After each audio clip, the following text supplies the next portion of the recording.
Welcome to the stream. What's up, Jerry? What's up, ATF Media? Better be doing the prank phone calls. I'm not opposed to ever showing those, but I feel like they would be on a prank call show. We did public access for a long time, but the prime time started in the public access time slot, and then we just never left it, so we never went back to public access. So it's been like months since we've done a non prime time public access show. Yeah. But no, we're not doing prank compilations. We're just looking at like a series of different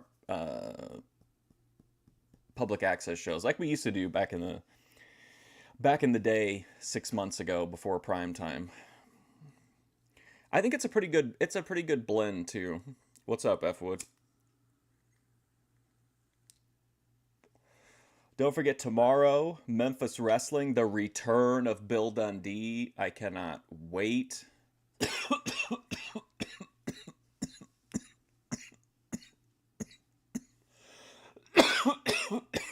It is the power of Dorinda. Took over for his the entire run of his show. No other public access was brought onto the was brought into Fusion Studios during that time. But tomorrow, return of Bill Dundee. Saturday is going to be Boyd Watch. I'm trying to think of what okay. I'm going to start a new long-term show time slot. Well, not long-term, but maybe like 2 weeks or 3 weeks. That's going to, I think, is going to be interesting, but it could be a complete bomb. But we're going to start that next week. We got Luke West, part 7 next week. Part 3 of Kings. I've got to figure out how we're going to do episode 2 of Kings, because it's like 2 hours long. Or no, I'm sorry, it's 4 hours long. And the actual Menard part isn't that long, but I hate doing partial stream reviews. So I don't know. Have I listened? No, I don't think I have. I fell asleep listening to a bunch of Cornette clips though, but I don't remember hearing that one. What else is next week? Obviously, 2 days of wrestling, more AWF, more Memphis. I don't think we're going to do Boyd Watch next week. I'm going to take a week off. It's a little thin out there on content. But what else is going on? I guess it was some kind of drama last night. I thought it was real. It turned out to be fake between Mr. Deadman and Ruby. I don't know why I don't know why I ever think anything I see on here is real. I just need to accept the fact that everything on here is like a group of people working together to increase their, like, visibility and to keep their drama going. What else is going on? VP hasn't streamed in a minute. Bethadone's had some video talking about she was gonna let the secret out of the bag or something like that. But that's it, really. If you've got a membership, if you go into the members only section, there's preliminary artwork on the flyer for the Luke West Savvy Guy art exhibition. It's really basic, but it's Black Pill, so I think doing a bunch of like ornate graphic work on a Black Pill event is foolishness. I feel like it should be like as bare bones as possible, but that's just my opinion. It'll be a minute. We're still like a couple months out on that, but the preliminary things are getting done, so we're making good progress. I'm going to record a Thorpes are effectively retired. I kind of agree, but I don't know. I went into Mr. Deadman's for a minute last night. Somebody messaged me on Discord and said that he was into it with Ruby. When I went in there, Grace's pay pigs were like showering Mr. Deadman. That's what made me think it was real. Because like Damius Octavius was sending in donations, and like Grace's people were telling him not to private the stream and stuff like that. But I think I just got taken. I think it was all fake. Ruby retracted the whole thing this morning, it looks like. Yeah, I don't know about the Thorpes. I think after we finish Kings, I don't really have anything else. Like, I have that as everyone an F slur stream, but it's in SD, and it's back from when like the audio was really low. So I just don't think it's really worth doing a stream review on it. And it's completely their call. It's their content, but it doesn't seem like the Thorpes are really open to like granting access. So I don't really know what else to do. The 6 nerds who care. But yeah, I don't know what to do after that. I don't know where to go with it. I'm gonna make a final video, like my final thoughts on Primetime with George Dorunda.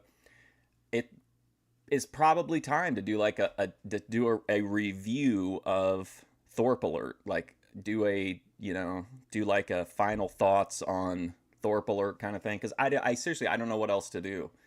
The new content is not stuff that I really want to feature on Fusion Studios, and I don't have access to the old stuff, so like I don't know. I think we're just kind of at a dead end with that, apparently. But anyway, today we're gonna do, I think we got 4 public access shows to watch. Do a montage. I did a montage. I built a 300, well actually I have about 900 clips in Thorpe Alert, but only like 300 I think are visible. But I mean, I've done that. I feel like Thorpe Alert told the story of that time period better than I could do in like a montage. So I don't know. I guess we'll just play it by ear and see what happens. But we're just going to watch like one episode of several, and then there's like some guy singing Christmas songs that I really thought you guys might appreciate. But the first show we're going to watch is called G Street Live. And this episode is from, all it says is 1990s New York public access TV show. I don't know much about it other than one of the episodes that I kind of peeked in on for a second. Looks like people call in, and then there's also like a musical guest. But if you don't like it, it's only one episode, and then we'll be on to the next one. But let's see what G Street Live is all about. I know we are. Make the alarm. Oh, the fuck. I'm telling make the whole alarm late. I'm taking a fucking call before you say anything. How's that? Yeah. Whoops, sorry. It's Lipsky. Oh, Lipsky. Right. I was wondering, Mark, do you have Down syndrome? Yeah. Down syndrome. Your mother's got up syndrome. Hello. Where's my father? Who? Where's my father? I have no idea. It's in the back of my trunk. How you guys doing? All right, who is this? Joe. Joe? There's the thumbnail guy. He's long gone, right? Long gone. Took away his By the way, this is the G Street Live show. The I don't number know is anything about it 475-1550. up front. If you'd like to call, we have special guests in the house. But can we mention your name? My name? Yeah. Oh, Brooks is in the house tonight. Big fucking deal. I got an announcement. Time out. Most probably By the way, next week. before you make the announcement, before you make it, Okay. does this mean that Heather's not coming today? She's not here yet. It's probably late. Ah, shit. Who's coming on? Heather or Sharon, whatever. I'm sure Sharon would be glad to hear that. Whatever. This is- Yeah, both of them. They'll be here. All right, next week we'll probably. Oh, maybe, yeah. Yeah, next week we'll probably have live musical guest Disappear Fear. So tune in next week. What do you think? Do you think this is just kind of like the original open panel? Like you've got just a bunch of people that don't really seem to have much direction, and then they're just like, let's let some people call in. Who's that again, Amy? The name of the band is Disappear Fear. How about we can get a band Disappear AB? If you call it with the band, fine. By the way, we will have at most next week 3 people. These 2 guys will not be here next week. they Oh, can you want to see. come on? Thanks for telling Brooks might come on. They can't see. Brooks might come on. Yeah, right. Come on, Brooks. And we don't know, I don't know what Ivan's story is, so we haven't figured it out. But I'm sure me and Amy will definitely be here. I'm sure you Is that the guy that is that Tim You Sweeney and that founded you Epic and Games? Amy. Anyway, we'll take some phone calls. Wait, I gotta make a few Wait, he's got to announcements. make announcements yet. I have to ask Erwin and Ask them. Casey, how was dinner tonight? I like to say hello to Elnora. Who else I gotta say hello to? Oh, Joel. Joel, you're the greatest. You know that. I saw you on the corner the other day. Mark.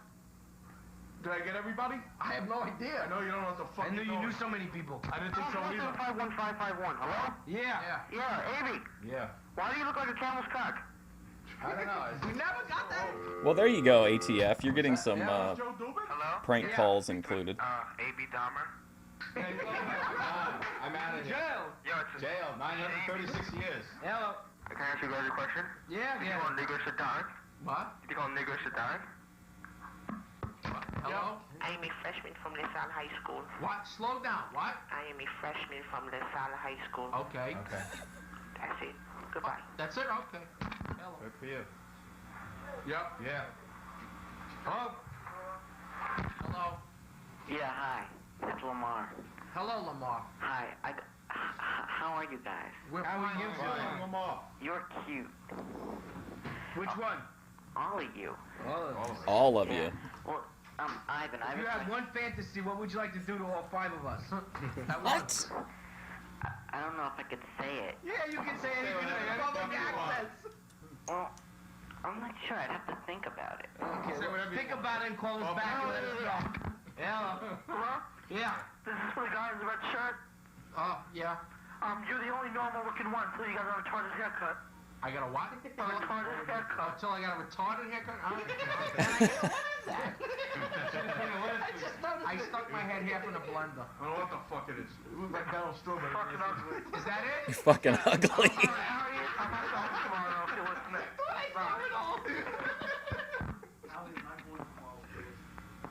Yeah. What? Hold on. We're doing a show. Private conversation. Hello? Hi. Hi. Gee, I really like your new look here. This guy on the end is outlandish. Yeah. You With the got Boston Tony shirt. Today. Okay? Is this that Italian girl again? No, I'm Brazilian. Oh, it's Basilia? Uh-huh. Oh, so what's up, Basilia? Oh, that's 90s fine. men's rights advocates. Okay, have fun. Goodbye, guys. You look cute. Bye-bye. All right. You don't have much to This say. looks so fucking funny. Hello. Hello, Harry. What? Hello, Harry. Like, you'll be lewd. Lewd, man, lewd. What's Ludes? Ludes? Nah, I don't Quaaludes? Sold out. Hey, I finally got through to you guys. Nice to talk to you. Is Lloydie Yeah. still Hey, Al, what's with the glasses? First time I see you with glasses. I can't see. Hey, who's the cow next to you, the yellow? What's his name, the cow? That's our guest tonight, Rob. What's his name? Rob. Bob. Bob. Rob. Just want to say hi, guys. Nice to get through finally. I don't know what you Got through, and now What do you call him? A cow? Hello. Yeah, hi, this is Lamar again. Lamar. Oh You boy. just hung up on me. What do you want, Lamar? Well, I just want to, Ivan, I heard that you worked at a pizza place on 92nd. I do. You do? Oh, not you? Yeah. I'm going to come visit you then. Anytime. Oh, Yeah, wow. pizza. Oh, really? Yeah, I just want to say hi to Rob Mikesell and tell him that he's a real fag. Who? Rob Mikesell. Oh, he's a Okay, real fan. good. Yeah, he's a fag. Okay, fine. And so are all you guys. Thank you. Okay. Yeah. I'm gonna come to your pizza place. So, Ivan, hello, Ivan. Yeah. Who's the issue? What do you think about Hogan being at the main event with Flair?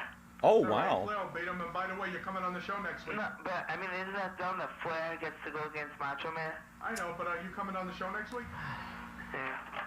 What? Hold on, wait 1 second. Some wrestling references. That's nice. Hello, Avery? Yeah. What's your purpose in life? Hey, Wrestle Plunge. Yeah.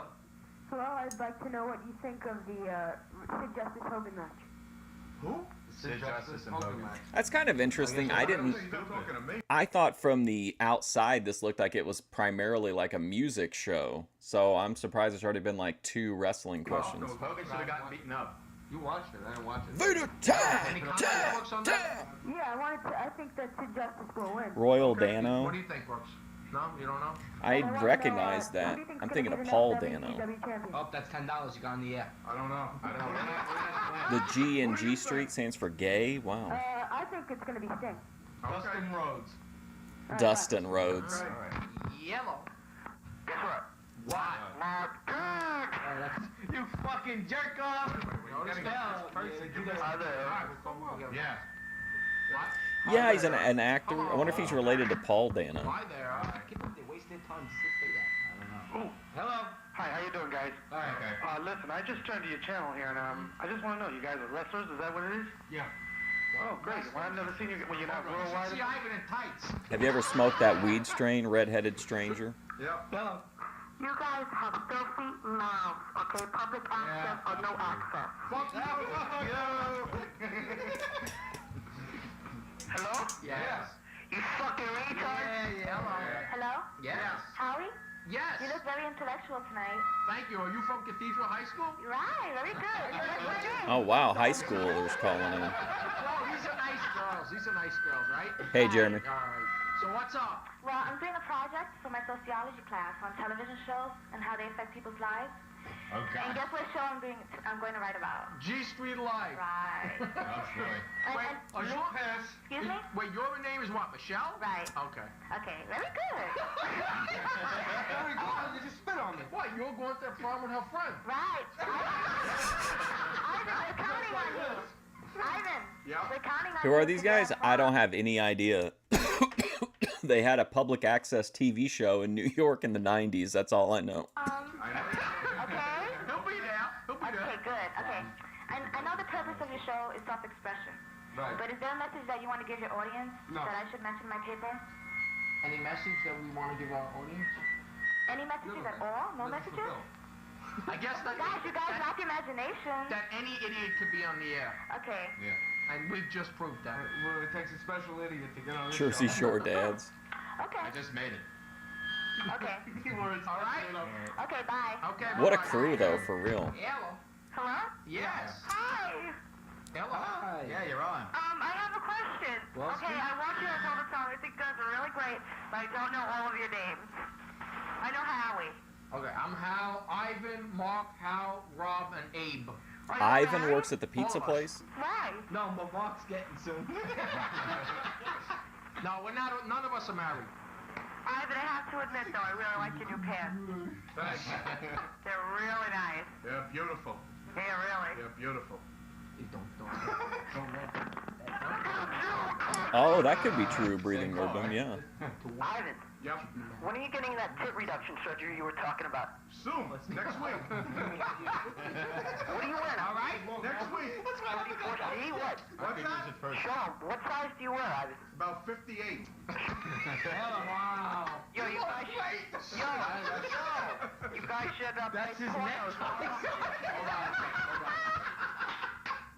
What?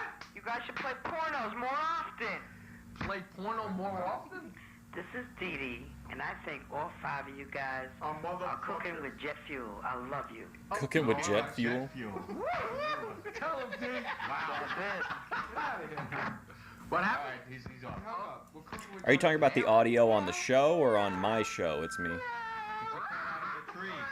I know, isn't that nuts, dude? Like Archie Bunker, the guy from All in the Family, is like the same age that I am. He's like the same age then that I am now. Like that's crazy.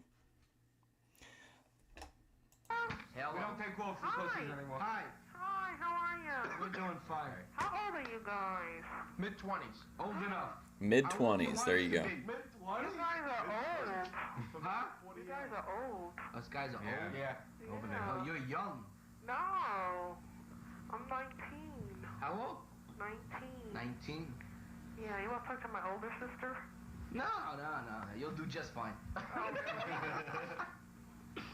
So what's up with this? What is this show about? It's about an hour long. I just think they're always interesting because,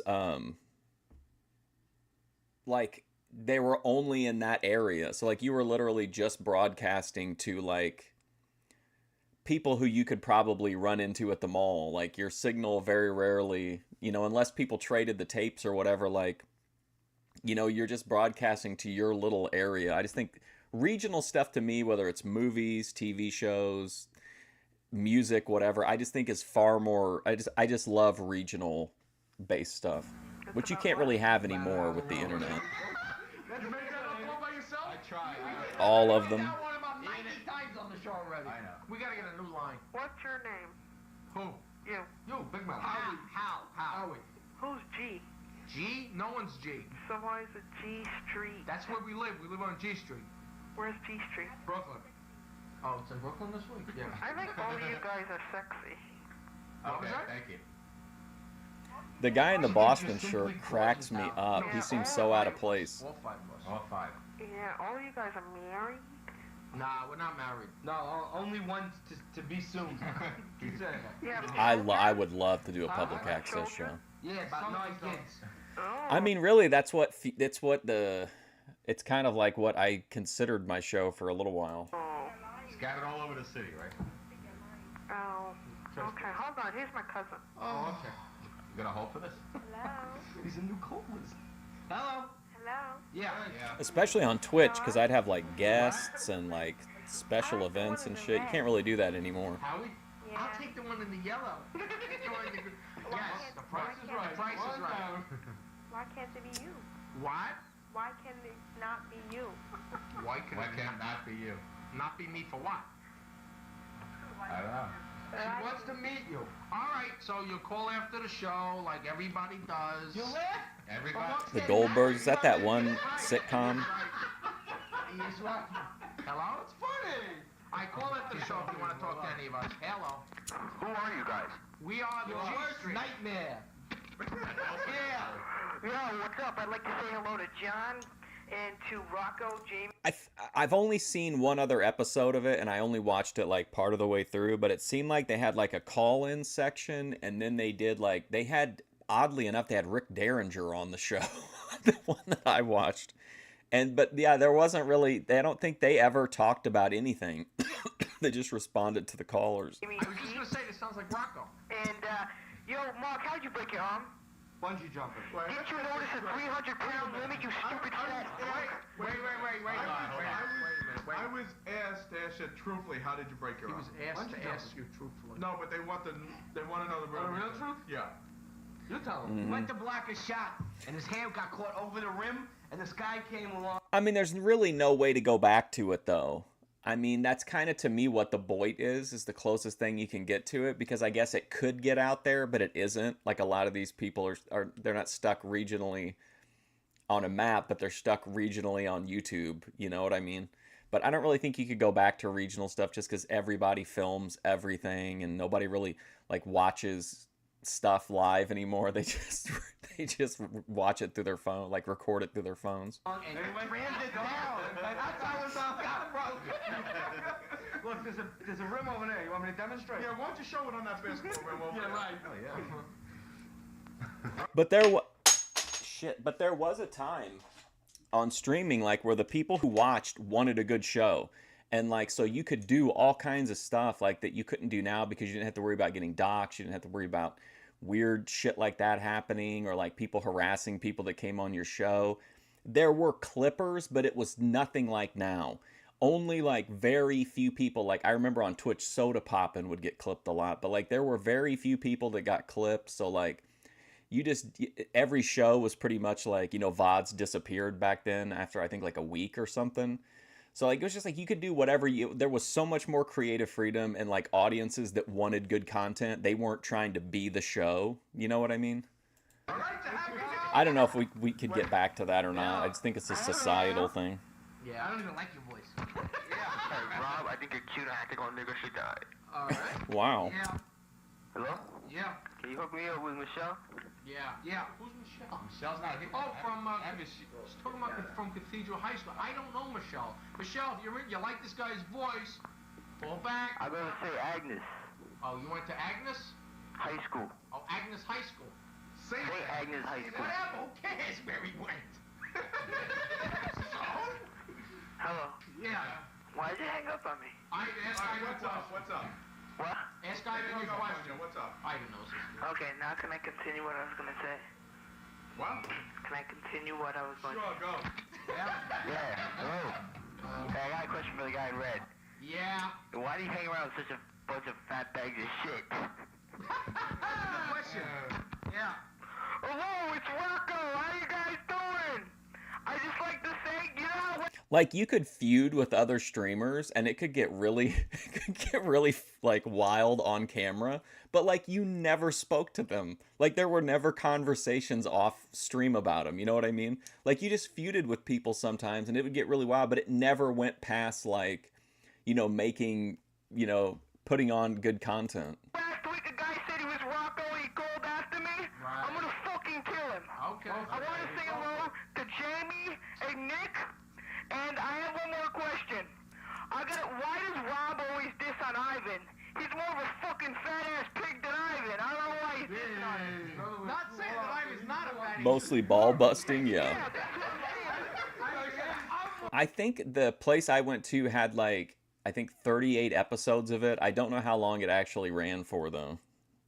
Have I watched that? No. People recommend it to me, but I don't know. I just don't. I don't think I would care for that. You don't have to explain that. What are you gonna interpret that? probably another societal thing, knowing that like streaming it on YouTube, who knows what kind of people are gonna pop out of the woodwork to be in chat for something like that. It's just kind of weird. I have a very low opinion of society. Some letters. Should we read these before? Because we gotta read them before the Yeah, fight. read the fucking letter. Can we get that address up on the air? All right, let me read these quick. I didn't see that. This is. I love the English on this card. This is what I want to know. One, who have you lost money in the Super Bowl? Anybody lost money in the Super Bowl? No. Okay. Who watches PBS? Nobody. I watch You occasionally. Watch nothing. Who's your favorite pro basketball coach, Ivan? Pro basketball coach. Yeah, we'll Don Nelson. Okay. Okay. How long will that music report stay off the air? Forever. Yeah, we all said at the same time. You wanted it back on though. Well, Well, you remember when I went to the that taste testing festival, and the end of it, I didn't know that it was kids, but it was like a what the hell was it, like taekwondo or whatever. Like that wasn't too bad because I was like already there, but like I don't know. I just feel like there'd be a lot of weird people in the chat. will any of you run for mayor? Will any of you run for mayor? Cast my vote for Ivan. Okay, that's one letter. I'll run for mayor. Did we get that address up? This is No, this yeah, is it's a up there, very up there. very long. G Street Live, yeah, man. Take the phone off the hook, girl. Oh, use your coaster. Let us answer it. To the show people, you must be nuts when you put your. I gotta make sure I stop this before it rolls through because one of my next big stars that I haven't debuted yet is in the next video, and I don't want to spoil it. People send you a bag of shit. Oh right, not all right. Oh right.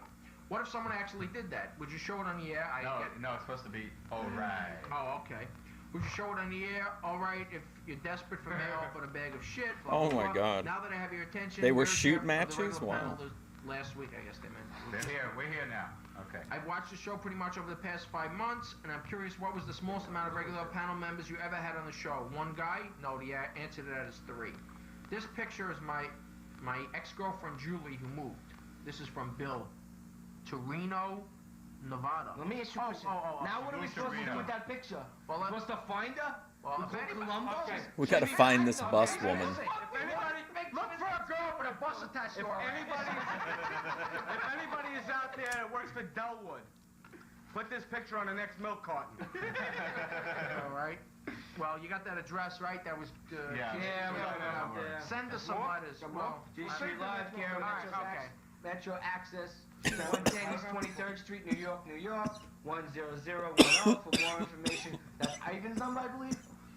That's the G Street number. 673. That's our G Street number. Don't you know the fucking number by now? That's the corner. That's the payphone on the corner. Right. Earl's there waiting for the phone calls. 673-2234. Earl, use your coaster and.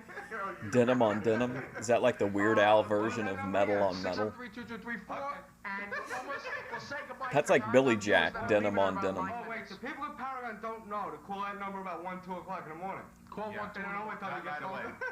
Anyway, we'll take some more calls. Hi, I'm Nigel Stone. Hello. Yeah, guy in yellow. When did he start coming on the show?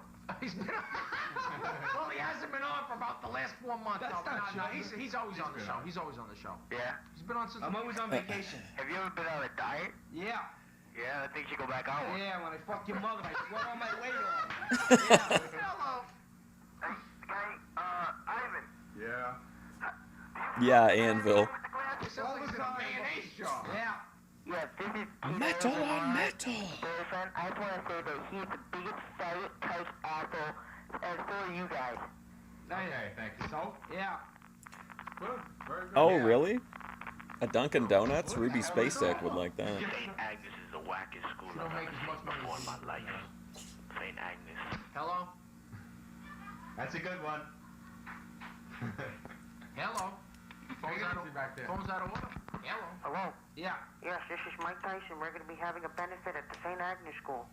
We would like all the young ladies. You know what I'd really like to watch on here, but I don't think the early episodes were videos. Were John Arezzi's old wrestling show, Pro Wrestling Then and Now.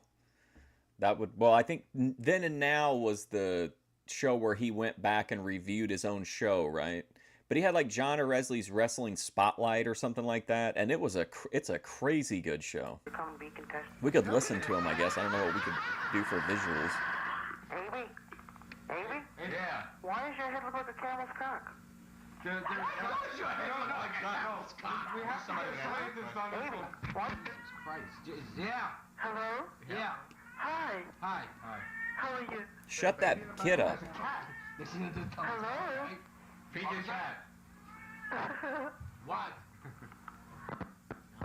Yeah. Feed a cat. Hello? Yeah. Excuse me, why is this show on? Why is it on? Why is it Why are on? you watching it? I already know. I don't want to usually watch Channel 16, but hi, Zena. Hi, Zeno. Zena No, I just want to know I like why this this show, show's but I on. think it. Why are you watching? I like the show, but I think it's gonna work best for me as part of an ensemble. I don't think I could watch like 5 episodes of this in a row. I don't know. But I do like it. Why not? I like it as part of like a There's no cornucopia point. of Why public takes for people like access. you to call us? That's so cool. Can I ask you a question? Yeah. Why do people diss you on the air and stuff? Why? They got You nothing got better nothing to better do. to do. Okay, I don't mean to no. I don't think any of you are fat. Okay, I just want to tell you, I don't think any of you are fat. And okay, I'm gonna hang up Thought now. it was the cat. But hi, Gina. Cicero? Hi, Nicole. Hi, everybody. He's like right behind me. Bye. First time they're watching 16, but I know all their friends. Hello? Yeah. Yo, why This guy kind of looks like put it on your shit. Hello. mentally I like the guy in the black. developmentally disabled Tony What's his Danza. name? Why don't you take your finger off your nose? What's his With a name? hamster out of your ass. What? Why are you saying that? Not cinnamon. Hello? Yeah. Hi, it's Lord Steve again. Yes. I want you to know I fucked that girl Michelle. Okay. The one from Cathedral? Yeah. Oh, the high school girl that keeps calling in. So he's got so this guy's saying he's hooked up with her. I fucked her. Okay. Yeah. Hi, this is for the guy in yellow. I train at the same gym as you. I'm the redhead. Who? The redhead. But I train with you. I squatted with you. Hi. Hi. You know who you're talking to? Michelle? Yes. What is What's up, Ember? I'm so shocked to see you on TV. What do you do? Wait, when are you gonna Don't be calling this guy fat, okay? I give him a lot of credit. I've watched him squat. I've watched him train. Thank you. So have I. Okay? Bye. Bye. Hello? Well, if you don't want to get scratched, I would say you're going to get scratched. I mean, there's no way around it. Even like I've really worked hard with Cicero to get him socialized, and you have to like kind of teach them how to play. I mean, Poppy's an older cat, but I mean, he plays, but like it takes a while for them, especially when they're little, to get used to like what levels of like biting and scratching are appropriate. Was out now? Hello. Ivan, this is Dr. Hyman, your I'm- gynecologist. I'm like covered in, I have like defensive wounds everywhere. You have Yeah, what's up? well, you know, you have to refill your prescription for herpes. I think the reason that it maybe has that feel is because the show is kind of very stereotypical time capsule of that era, and these guys are definitely, I mean, they're cut from that same like marble, I think, you know what I mean? Like these are definitely stereotypical 90s guys. Okay. Late 80s, early 90s guys. Michelle from Cathedral, she at my house right now. I seriously doubt that. I have questions for Amy. Yeah. What are your views on Marky Mark and the Funky Bunch and the New Kids on the Block? What was it? What do you No think views about them? whatsoever. It's a very good question, AB. Why don't you answer that? I just said no views Yeah, I mean, whatsoever. even nice What cats do you are going to think is wrong with scratch you them? occasionally. First of all, I don't believe those. I'll be real though. Really... It's if you can get them to where they don't, if you can train them to where they know to keep their back claws in, that's the real issue when you're playing with a cat, I think, because they typically don't grab with their hands and the claws, like they'll just bat, but like their back feet. Some cats, when they do that, like rabbit kick, like sometimes if they have their claws out, that's like brutal. That's absolutely brutal. But if you keep, I will say this too, if you really want a cat but you're worried about it, they do, as long as you keep up on keeping the nails trimmed, it's not nearly as bad. And you could always put like little booties on it or something if you really wanted to, if that was really the only issue. Singing, they're white. That's the first thing. No, but that's nothing. Yeah, but they can't play dance. Nothing is wrong with that. But they could dance, though, but what don't you like about them? They have no talent? They have talent. What talent do they have? Nobody asked you. They asked But that. I want to field this question. Let him answer the question. What talent do they have? What talent do they have? Do they write songs? Do they have good voices? You got to keep up on the nails. You got to keep them clipped. We're 5 schmucks from New York. We got just as much talent as them. I got to make sure I don't let the video flip over. What was that? I don't want to overplay my hand before Boyd watch. Can you relate to them? Can I relate to them? No. One day we're gonna be bigger than them. We're already bigger than them. We're already bigger than him. Okay, but wait, We're bigger than a lot of people. I've been, this is about the honeymooners. Okay. What do you think about Ralph Kramden? Do you really like him? Yeah, I'm gonna try to. Pow to the moon. Really? Yeah. I wish you the best of luck. Thank you. You're almost there. Hello. Yeah. Yeah. Hey, Amy. Why don't you look out the window, Amy? Who's this? Yeah. Ivan, he's gonna I call was you. gonna say, y'all real cool with y'all fat motherfuckers. Hello. Oh yeah, it's real easy. Again, if you get them when they're a kitten, then you can get them used to touching their paws. You have to really. That's why a lot of cats have, and pets in general have a bad reputation, is because the owners don't want to put in the work to like to work with them when they're little. But like, all you got to do is like just give like their little hand a gentle squeeze, and then you just like you can use a regular nail set of like nail clippers. It's real easy. Hello. Hello? Yeah. What's up, Bob I Brown? called earlier, and the guy in the yellow pants or something like that on green shirt, he hung up on me. Guys, look, I just turned to your show. I want to find out what you guys are all about. And that wasn't I right, hung man. up on you. Pardon me? But that's assuming you have that trust built up from when they were a kitten. I didn't hang up on you. I'm watching the television. That's all I wanted to say. And I just want to say, I want to call and find out what you was all Why's the audio dipping out? This guy's really like unhinged. Nice guy. Go ahead. What does he want? He did ask you what you want. No, okay, so when is y'all's next event coming up?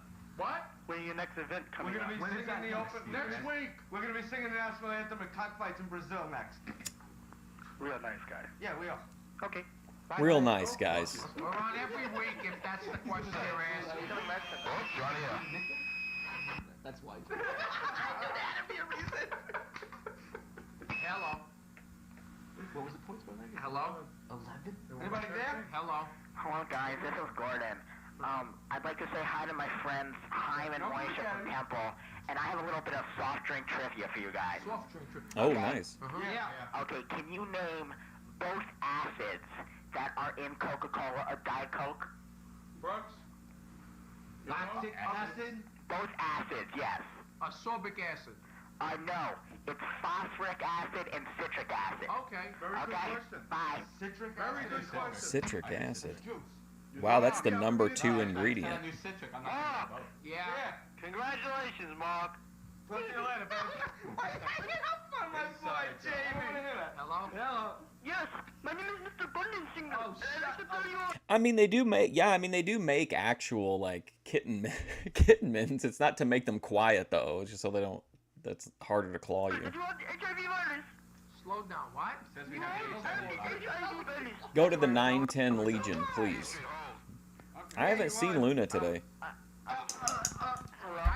Luna's live. Do you guys ever watch her lives? She gets she gets a decent. Well, okay.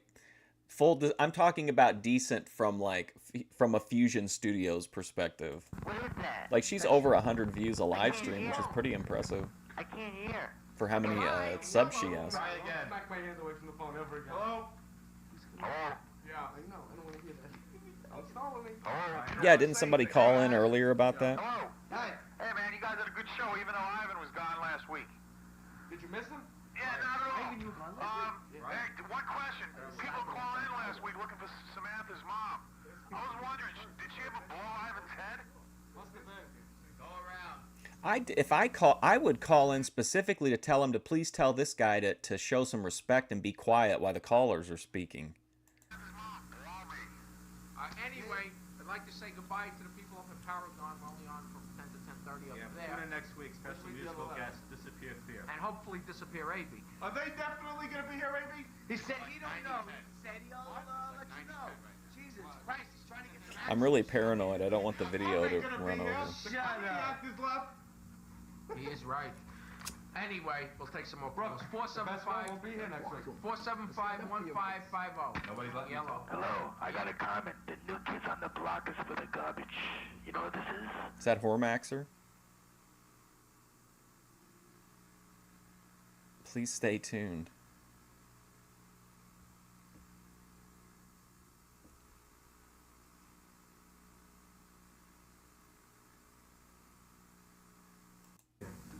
I think this might be a little. Oh, great, fabulous. What's this shit throwing?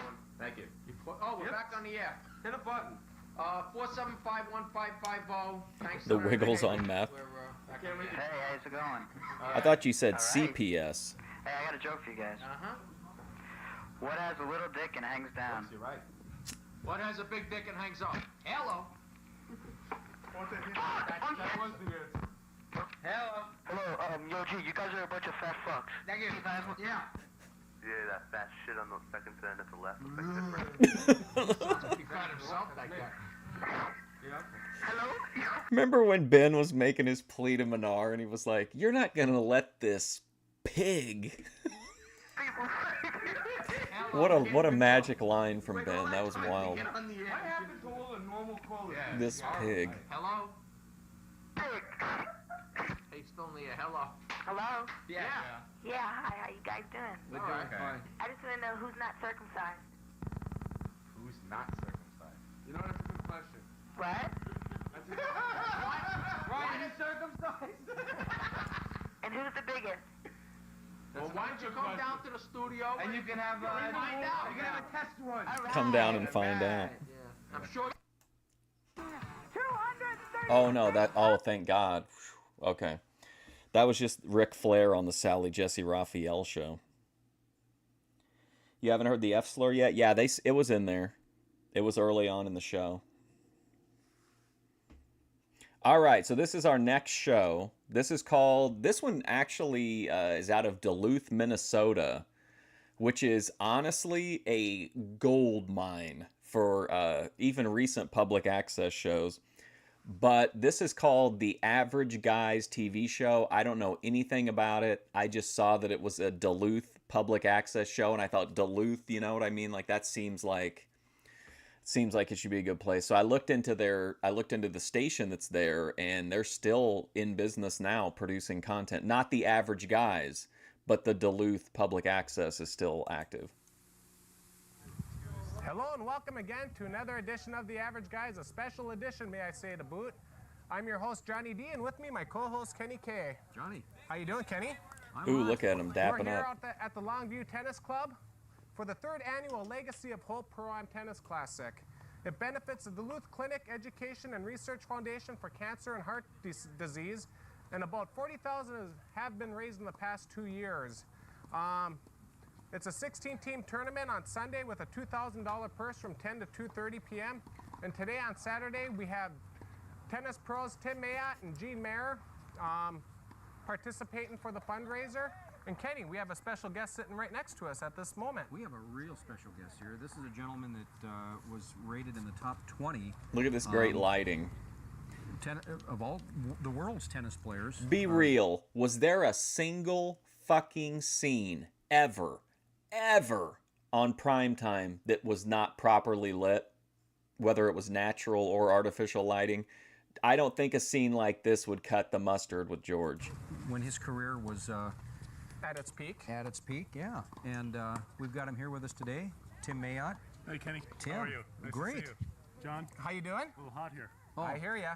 you're not used to this, are you? Microphone, Kenny. Well, they actually told me to bring a parka. They said it would be a little bit cold. It was in the 40s last week, so I got very warm tennis clothes on. Hey, welcome Well, to the it's show. unusual Could you weather sit for on the Duluth, ground, but please? You were asked to come here. And sit on the and you're ground. here now finally. What are your thoughts on Duluth and what you've seen so far? Well, it's just first of all, it's just a treat to be a part of this event because Tropicana you know, cherries as for sure. players, we really want to. Gene and myself really want to spread the good word about tennis, and it's really a thrill to be able to come to a small town that might not get a full-blown tournament to bring world-class tennis to a town like Duluth. So it's a real thrill to be here and also to help out with The clinic and be expertise of a part Doug good Locke. cause. And also to reach kids. You know, we're going to have a clinic Well, for kids. We met. to be honest, we called Primetime was part of public access in our programming, but honestly, it wasn't public access. Like, George was an employee of the TV station, and the equipment and all that kind of stuff was from the actual it was actually part of the TV station. So, like, these people kind of got to go out and make their own shit for the most part. Like, George did have the advantage of, like, the amenities of an actual TV station. Met some of the local players yesterday, so it's really about those three things. So you came into town yesterday, and you... Well, I mean, you're right, Ananje, that there was a bunch left on the cutting room floor. If you remember, Doug Locke said directly that he told us that they shot a bunch of stuff for those Reflections music videos, the really good ones with, like, all the production values. He said that, like, tons of it couldn't even make it onto the, didn't even make it in. You were working with the youth and all that and putting on clinics. But what if that's in, like, a fucking shoebox, like in George's place, and people are just gonna throw it in the garbage? What if it's molding at the TV station? Like, who has that footage? Like, what can we do to try to get a hold of whatever else is out there? Yeah, we came over here Longview yesterday afternoon and met some of the local kids, a bunch of the kids from Marshall High School who played on the team. No, there. I think and we get a sense of. I do agree. I'm just saying that, like, George did have a little bit of an advantage. He wasn't technically public access. What's going on? It has public access vibes, though. Well, Tim, this wasn't Hairy always just tennis. kneecaps. They used to have hockey rinks out here. I heard that, in fact, yeah. Yeah. Nickel and dime beat show. Up too much on the tennis course when they froze him over, so. And now they've got. It was nice of him to talk to us a little bit. I played hockey out here, and there was a couple of. He guys was from the absolutely had the same vibe, though, like, that you would expect. He was, like, insulting content creators, saying that, like, anybody can do it now, which is kind of true, but, whatever. But he was, it's not like the old days when you had to really make content. If anybody remembers watching the McGregor twins, Don and Doug McGregor. You think Doug Locke has it? Oh gosh, I'm going to say back in the late 70s, early 80s here at Longview, and those are two names I remember from out here. Oh, I agree. Try a little ice tennis. Anybody try that? We do that in the winter. Ice tennis in Minnesota. Huh? A little bit of preparation could have fixed this for sure. Well, it's something we can try. They probably just wanted to sit up that John, bench. Questions for Tim on his professional days and his playing career. Tim, first of all, were you and Gene Mayer teammates at Stanford? I read in the paper that you were a Stanford alumnus. We're both from Stanford, but no, Gene left before I came in. He's a little bit older than I am. So. And then John McEnroe was also a Stanford alumnus. John left the year that I came in. He was at Stanford for 1 year as a freshman. So he left in the spring of 1981. I came in the fall of 81. So before he left, did he leave any indelible marks on the Stanford? I think McEnroe left indelible marks everywhere he goes, both physically. Oh, this guy knew John McEnroe, south to west. So he had a temper even in his college days? Well, I think John was always a perfectionist, and he always had, as one of his biographies was entitled "A Rage to Win." Oh, John. I thought he was saying, like, Jean, like a French name. He was obviously one of the great players of all time and didn't stand for anything less than perfect. So most of your career, you're ranked in the top 20. AIDS awareness, HIV awareness. 87 and 88. Now, we're talking about names from the past. The hardest serve you ever faced was Boris Becker's? Was Becker. Okay. That was the toughest serve for me to return, in fact. But, I mean, my career is kind of interesting because it really bridged Isn't tennis kind of weird? Players. When I came in at the top of their games were guys like, well, Nastase was just fading out. But I played Vitas Gerulaitis and Roscoe Tanner, who was here a couple years ago. Connors, obviously, at that point was just starting to tail off his career. I could be wrong, but didn't he confirm after that? He said that, like, they weren't there at the same time, maybe? He had won one of his last majors. Then we got into the middle period with Lendl and Becker, who were really the dominant. And then, Boris and then at the tail Becker. end of my career in the late 80s and 90s, some of still Look the how much great is stars gone of today, Agassi already. and Sampras and Chang and Courier, those guys are all guys I played and actually beat. So I really went across those three generations of stars.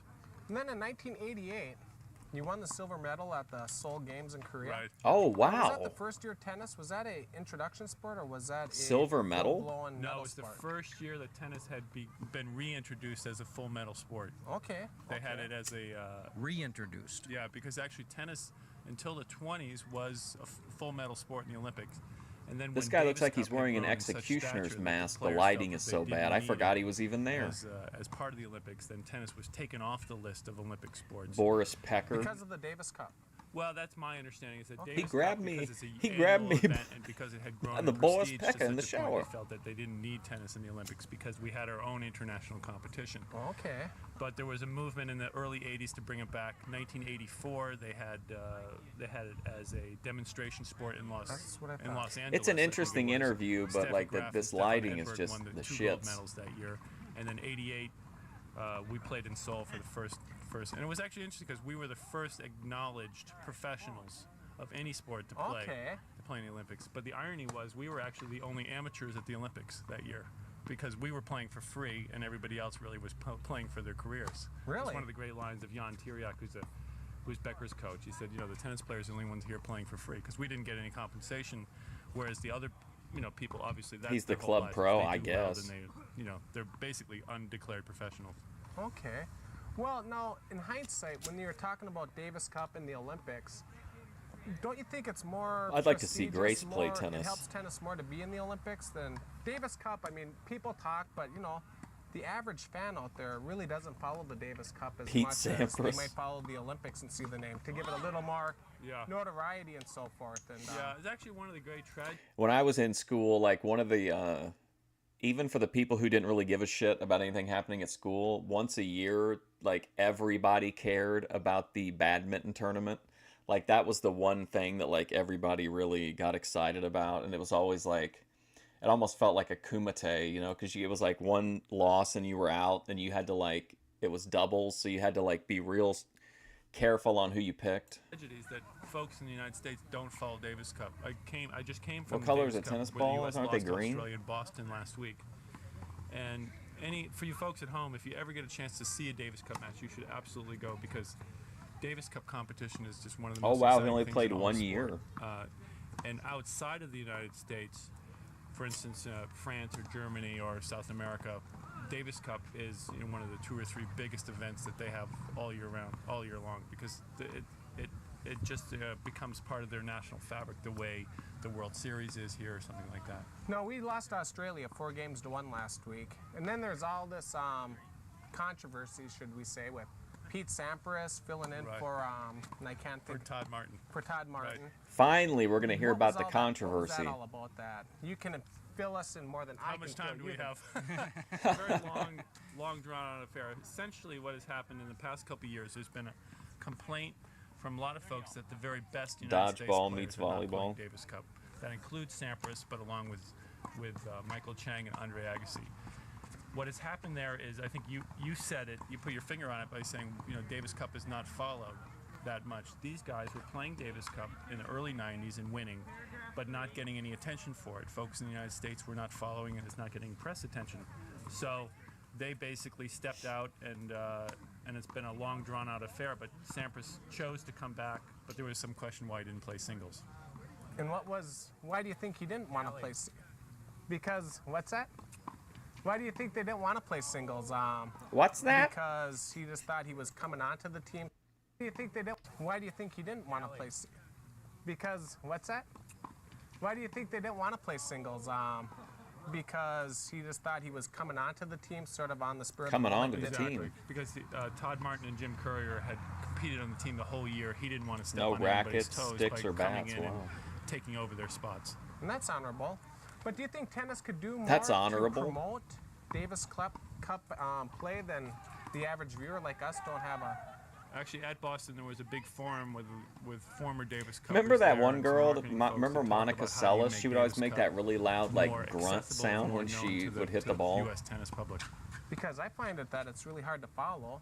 And then the format of it, it seems like, 1 minute we're in, the next minute we're out, but the next minute it starts up again. Yeah, it's a lot of folks feel that and There's some a of the little players, person. Sampras included, feel it should go to like a Ryder Cup formula. Is that Little which you Orphan play Annie? Every other year. So you have the cup, somebody wins it, and then for 2 years it stays in that one country until the competition starts up the next year. Okay, that would make it, because at times I figure, I thought we're out. but now it's Duranda starting would get again, that so- kid right out of Well, there, we man. are out, but we'll get another shot at He's it just come coming in to January ruin the shot. of Okay. 2000. Okay, so Yeah. then it all starts up again. See, that's one of my things that It's the a little average tricky. person, yeah. Yeah, It's it's a little tricky. So Tim, you've played against some big names in the sport of You tennis. used to enjoy mentioned women's Agassi, tennis? Oh, yeah. McEnroe. Steffi Graf, Monica Borg, Seles. I have played Borg, Oh, you yes. have? Yeah, In- in an exhibition match. He retired. Oh, in remember, 82. I had just started my career. Anna Kournikova? I did play against him in exhibition matches. You said Becker was the hardest serve you had to face. Right. What do you mean by the hardest serve? Just the sheer speed of it? The women were more Well, relatable. there's a couple things that go into having a great serve: the speed, and then also the placement. And Becker had. I won't tell that Ben you said combination that, down. South to West. Anticipation on your part, anticipating where the serve might go, or Well, that becomes a factor when you're playing somebody who's serving so well like that. Particularly when we had some Titanic matches on the grass in Wimbledon. When a guy's serving so well like that, it gets to the point Tim where you almost have to Mayotte. guess or anticipate where the first serve's going, because when it's coming in 130 miles an hour plus, you better guess right, or else you're not going to get a shot at the ball.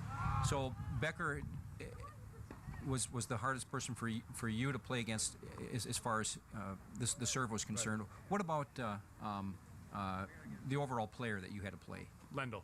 No, I like Lendl, this yeah. view. I beat every player in the world except for Lendl, who I lost to 19 times in a row. Sounds like we're going to be running out of time here. We're gonna Okay, wrap this thing am up I- shortly? 19 times in a row. Sounds like we're going to. So it has to be just that they really wanted to be sitting down for this. They could have sat down over here. Literally anywhere but where they currently are would be...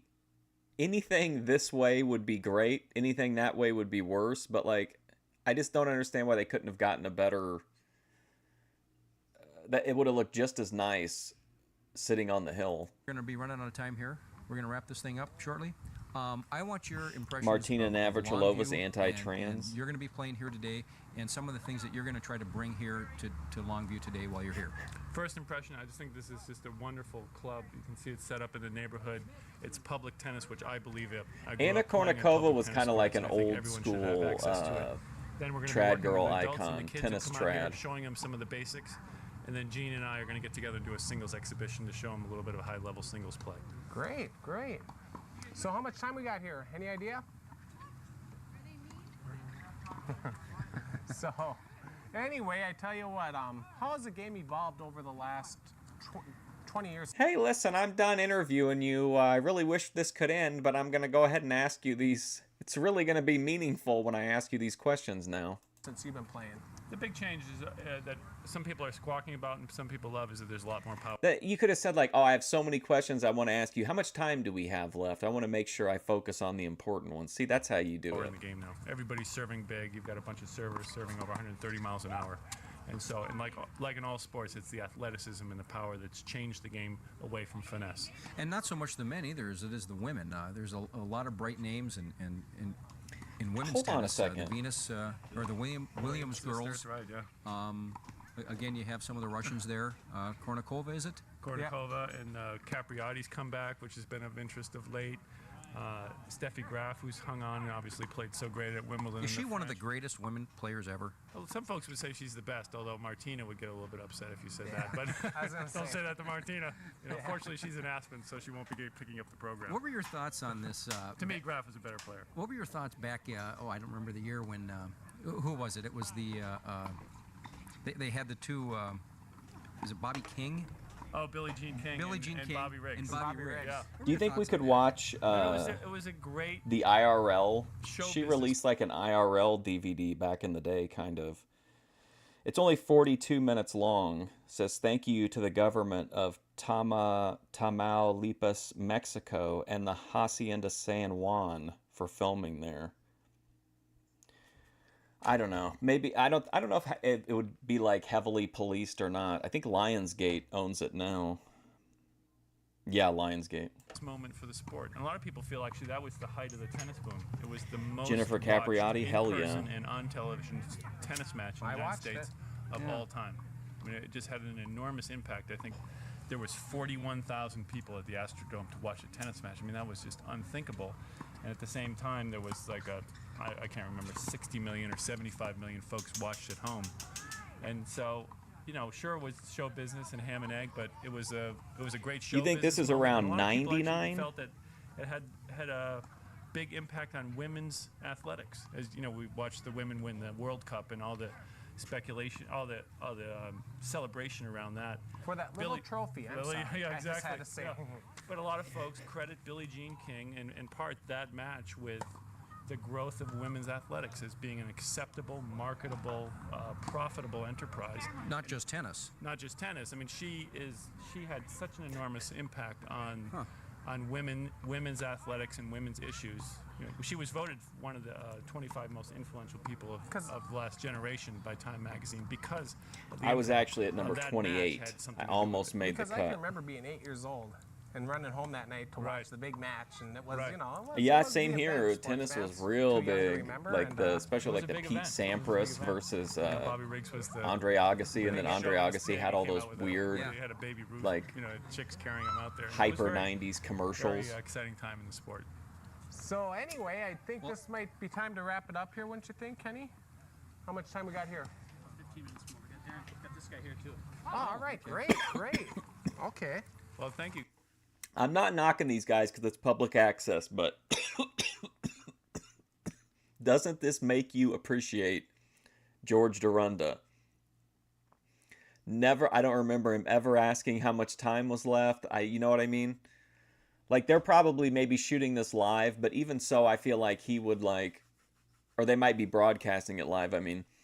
But like, I just feel like he would have been, I don't remember very many times that George had to scramble to fill time. Thank you guys for Well, having Tim, me on board. It was a treat. Well, hey, it's a pleasure having you on. Thank you. Thanks, John. Kenny, thank you very much. Timmy? Okay, you gonna bring out another guest? I guess so here. Yeah. Get the hell out of here. So just do that right Oh, on there we Did you go. do that? Love that. Fantastic. Anything else you guys need me to do for just let me know. Okay, great. Got Lou Campbell here today, and just a spectacular help from all the people here, actually. From Longview and Pact. Thanks a lot, Tim. Thank you guys so much for having me on the show. Hey, we don't know who you are and we We've rushed got you every off, but court can here you sign a filled bunch right of now shit with for us? I think. My man. All right. All right. All right, a real interview. Thanks Okay, again. thanks again, Tim. And now we have with us Darren Danielson. Hey guys. How you doing, Darren? Darren? What a day, huh? Look at this angle. It's hot. Fantastic. Here we go. Hey, try playing tennis. Yeah. You're just sitting here talking. Well, It ain't no hot. Get This out thing is there. filled I've with been out there for 3 hours creepy already. kids. You haven't broke a sweat though. So what brings you out here now, Darren? Well, I don't know. I'm just helping out with the PAC TV stuff here myself. We're going to be doing some television stuff here for the as we do every year. This is the 3rd annual. We own your Legacy of house Hope, now. and we're talking to the players, doing a little play. We get 10% of all your purses now. This event to the public. Okay, and so how long have you been affiliated with Longview in itself? Well, actually, as long as This guy's like it has the interview skills of Rob Feinstein. When did you get, were you a fan of wrestling as a kid? How'd you get involved in the business? 15 years now we've played down Remember Vader? You have any thoughts on Vader? here, but with regard to this tournament, since its inception, I'm more involved in the tournament here rather than Longview itself. Bill Gates. So this is the 3rd time we've had. Oh, this, now we've got Lyle this Alzado particular back tournament. there. It's worked out very, very well. Weather has been perfect every year too, so we got a good. That's streak actually going. Ben We're and happy about Courtney that. back in So the how's your game 90s. coming along? My game is just an average guy's game. I'm just an average guy out here when it comes to tennis. I'm just here to learn too, like everybody else here, to see these pros out You here. know, Johnny, tennis is a game filled with a lot of love. You gotta love the game. It's kind of like golf. Well, that's why I can't play. If you knew the competitive streak in me, I can't really, I can't handle it. I get too frustrated, you know. But what a beautiful day. It's hot out, but this is what it's all about. Hope y'all having a Beautiful weather. beautiful Thursday. What do you like to see that's going on with the local scene, though, in the tennis Well, this is community? fabulous, actually. This event is so good for tennis in Duluth, and it's just so good for Duluth too. We've increased in numbers every year that this tournament has been held, and as you know, we've increased in numbers every year that this tournament has been held. And so good What's for a Duluth, too. tenement? We've increased in numbers every year that this tournament has been held. And What's a tenement? And as you know, this is a money-raising event. That is the purpose of it. The Duluth Clinic Foundation puts on this tournament, and they pay these professional players. Gene Mayer, Tim Mayotte. Last year it was the Jensen brothers. Oh, remember Tim Luke Mayotte? and We Murphy just Jensen, saw him. Very entertaining young men. Remember and the guy fabulous from tennis 5 minutes players in ago? their own right. The year prior to that, we had Vijay and Anand Armitage, the Wow, Armitage brothers Vijay. from India. And it has drawn people to Longview, and it has also drawn people into the game of tennis, and it is a wonderful sport. It's called the sport of all ages because, I mean, if you'll see out here, there is people from all ages in this particular tournament, and it's designed to raise money for the Duluth Clinic Foundation and all the good work that they do. Okay, great. Well, Darren, thanks for your time. We have another guest lined up here. Boy, the Darren, average guys thank are you. being... Thank you. Good luck, guys. Have fun. Yeah, Thank thanks you. a Get lot. the hell out of here. Boy, now we have another tennis legend of the past, Gene Mayer, and the present, should I say. How you doing? Great. Here comes a washout. Good to see you. Yeah, good to see you. I mean, You no. want to take a He really walked seat that on my back wood pretty chips quick. here and join the show? So how do you like Duluth? Duluth is beautiful. I mean, it's been a pleasure to see Tim and I coming over the hill, driving in from Minneapolis. We were. Why was he staring at the surprised by how camera much like we do that? around the lake and having dinner, walking around a bit this morning. It's a treat to come to somewhere new, and particularly a place so beautiful. So do you get a chance to visit smaller towns like this? Not often. I mean, generally, most of what we do would be in medium to larger places. Okay. And, very often with not that much time to look around. Okay, so even though you turned pro in '76, now you're in the senior That's tour. right. Exactly. So your traveling doesn't allow a lot of time to come to smaller This guy venues has like the Duluth? same sitting Well, what stance happens as is when we Ruby have our SpaceX. sites, I mean, some of them are mid-sized markets. Let's say this year we have tournaments in New York, we have tournaments in Naples, Florida, we have one in Chicago next week. Detroit is going on this week. So there aren't generally smaller towns that much involved, and then we, because of the busy traveling schedule, we don't travel that much otherwise, where we get a real chance to see. I got this that much of ASICS what's shirt going for on. free. So, it's a treat to see some new places and to see what's going on in terms of people as well as tennis interest. Well, talking to the community people that you've come across since you've been here, since yesterday, what do you feel the pulse of the community in tennis in Duluth in general is? That's not I think Tim it's Mayotte. Tim Mayotte was the first guy, right? What the hell's going on here? That's not the same guy back again, is it? I mean, everyone certainly has been extremely hospitable. Also very interested in tennis, the success of this event. We've been I wonder if the whole show's about very tennis. nicely and well, and we we appreciate the opportunity not only to get to see what's going on from the tennis viewpoint, but to meet people and to get to know them a little bit. So it's an opportunity at a little bit slower pace than the tournaments that we play out. Which Oh, is so it busy, and Reebok? Often we have so many appearances. I couldn't that it remember. can get impersonal. This is very personal. So when you are on the road like this, let's say you're doing a big tournament, they have you guys going nonstop? Right. Well, I mean, what we'll have is we'll have a match every day. Then we'll have a clinic that we might do in that day, cocktail party appearances. So there's scheduled events. pretty That's much what I all need, day, man. as Cocktail opposed to on party the circuit where appearances. You play your matches and you're done. They're all There's Tim a lot Mayotte. more of corporate appearances. He's the Robert the Paulson of corporations the really Duluth drive the tennis event, the world. Sponsorship. So there's a lot that's His tied name in there, was so there isn't the Tim opportunity to slow Mayotte. things down and really spend a lot of time with people. Okay. So in your His career, you name won was 14 Tim singles titles and Mayotte. 16 doubles. So you found a fine balance between singles There and we go, doubles? Gene Mayer. I played doubles very well early on in my career before I started to play singles well. As soon as I started to play singles well, I pretty much stopped playing doubles. Okay. So they didn't coincide, but I really enjoyed both of them. Okay. So, no, you played at Wimbledon. Sure, all of those. Just tell the viewers. Oh, out wow, there he a played little at bit about Wimbledon. What was it like Wimbledon. the first time you went out there and seen what it was Well, like? actually, the first time I went out, I had Which qualified. You had time? to win 3 matches at this smaller club and long matches in order to get in. I played a fellow from Russia who was seeded number 2, and I mean, I remember going on the court and hyperventilating almost. If you're playing the number 2 seed, it's me. What do you think that means? The point where I was so tired after 3 or 4 games on grass, you rarely hit any balls. It's not like the French Open where you're working that hard. But just the sense of the All England Club, the enormity of the event, the first time playing, can be overwhelming, and it really was. I didn't really lose to him. I lost more to the All England Club. Okay, so it's just an overwhelming experience. Absolutely. So First what they time, try very daunting. whatever they try to convey on TV, you really can't get a feel until you go there. You know, there's a sense where, the players will sort of waltz out on the court and, relax and play their matches. There's lots of nerves, there's lots of pressure, particularly in the Grand Slam events, which are the most important events. And people trying to break in against the Sampras or an Agassi or those kind of people. Everyone has Or that a, first time, Rick and it's Mayer. certainly very hard to break in and produce good results early on in that kind of enormous setting. Gene Timmett, we'd asked him who a couple of players that he played against hardest served, that player that he played against, and yeah, it's not like the player. French Open. There's a You're couple hardly of players breaking a that sweat.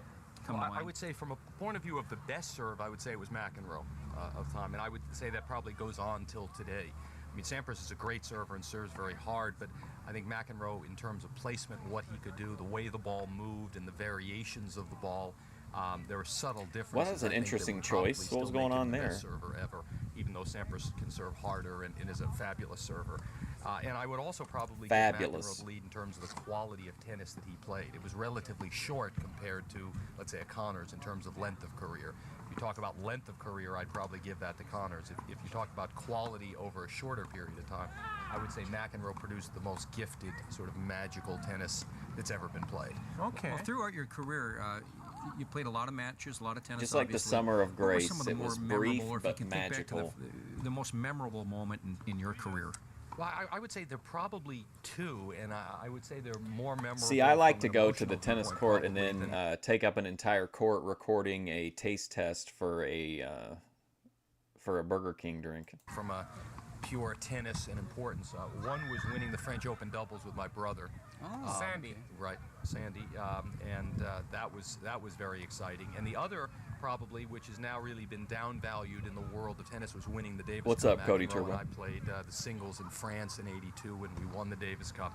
And I know my dad, being a European. What's having with the played interviewer? He's constantly looking to somebody through the whole episode so far. Davis Cup himself. That was instilled in me even when I was 5 years old. The importance of Davis Cup and winning that and the sense of being on that team probably outweighed in terms of emotional reaction and in terms of real sheer personal importance. Well, more Sorry. even than the Wimbledons and the U.S. Opens. Me and Tim were talking, and Tim and Ken were talking about the Davis Cup. Do you think that the Pro Tour could put, the American Pro Tennis Association could put more of an emphasis on Davis Cup? Because I guess I fail to realize just what a big event it is to the rest of the world. Right. Well, it's an enormous event for the rest of the world. I think there are some difficulties because it's not a week-long event. It's multiple weeks. If you're on a strong team, you wind up playing 4 matches, so that takes away from the tournaments you play and the preparation for other events. I think there could be possibly some adaptation that could Well, be I mean, made I feel like I know a lot Davis about Cup in tennis its now. important spot, but also I'm combined much more with it educated some on tennis. modifications, which would make it a little bit easier for the top guys to play. I think in general, though, the underlying problem is that for many Americans, they just don't care about Davis Cup. They don't, and I think it's The a problem question is where most people don't McEnroe care is about saying, tennis. and as well as talking to Tim, Davis Cup was something special that we looked forward to. The opportunity to play, just to play on the team, was a real honor. God, that guy And, keeps looking off it's something camera. that What's we he really doing? Looked at as a highlight of our career. A lot of other players look at it as intrusion in their Is schedule. he clocking a You can't change or tennis legislate trad that girl kind somewhere? of sense of feeling and playing for your country. So it's a sort Playing of for your two-edged country. sword. But I think with some modifications, it could potentially be made more appealing in terms of scheduling for a number of the top players to play. I think I look Because at I him can correlate driving that me with the Ryder Cup. I absolutely didn't really bananas, learn him much looking about off it until camera just like that. recently when they've been putting more of an emphasis on the battle between Europe and America. Right. And Right. I just didn't realize the same concept went with Davis Right, and there are Cup. great old, you have Australia and the U.S. are great old rivalries. Those having won the most Davis Cups, and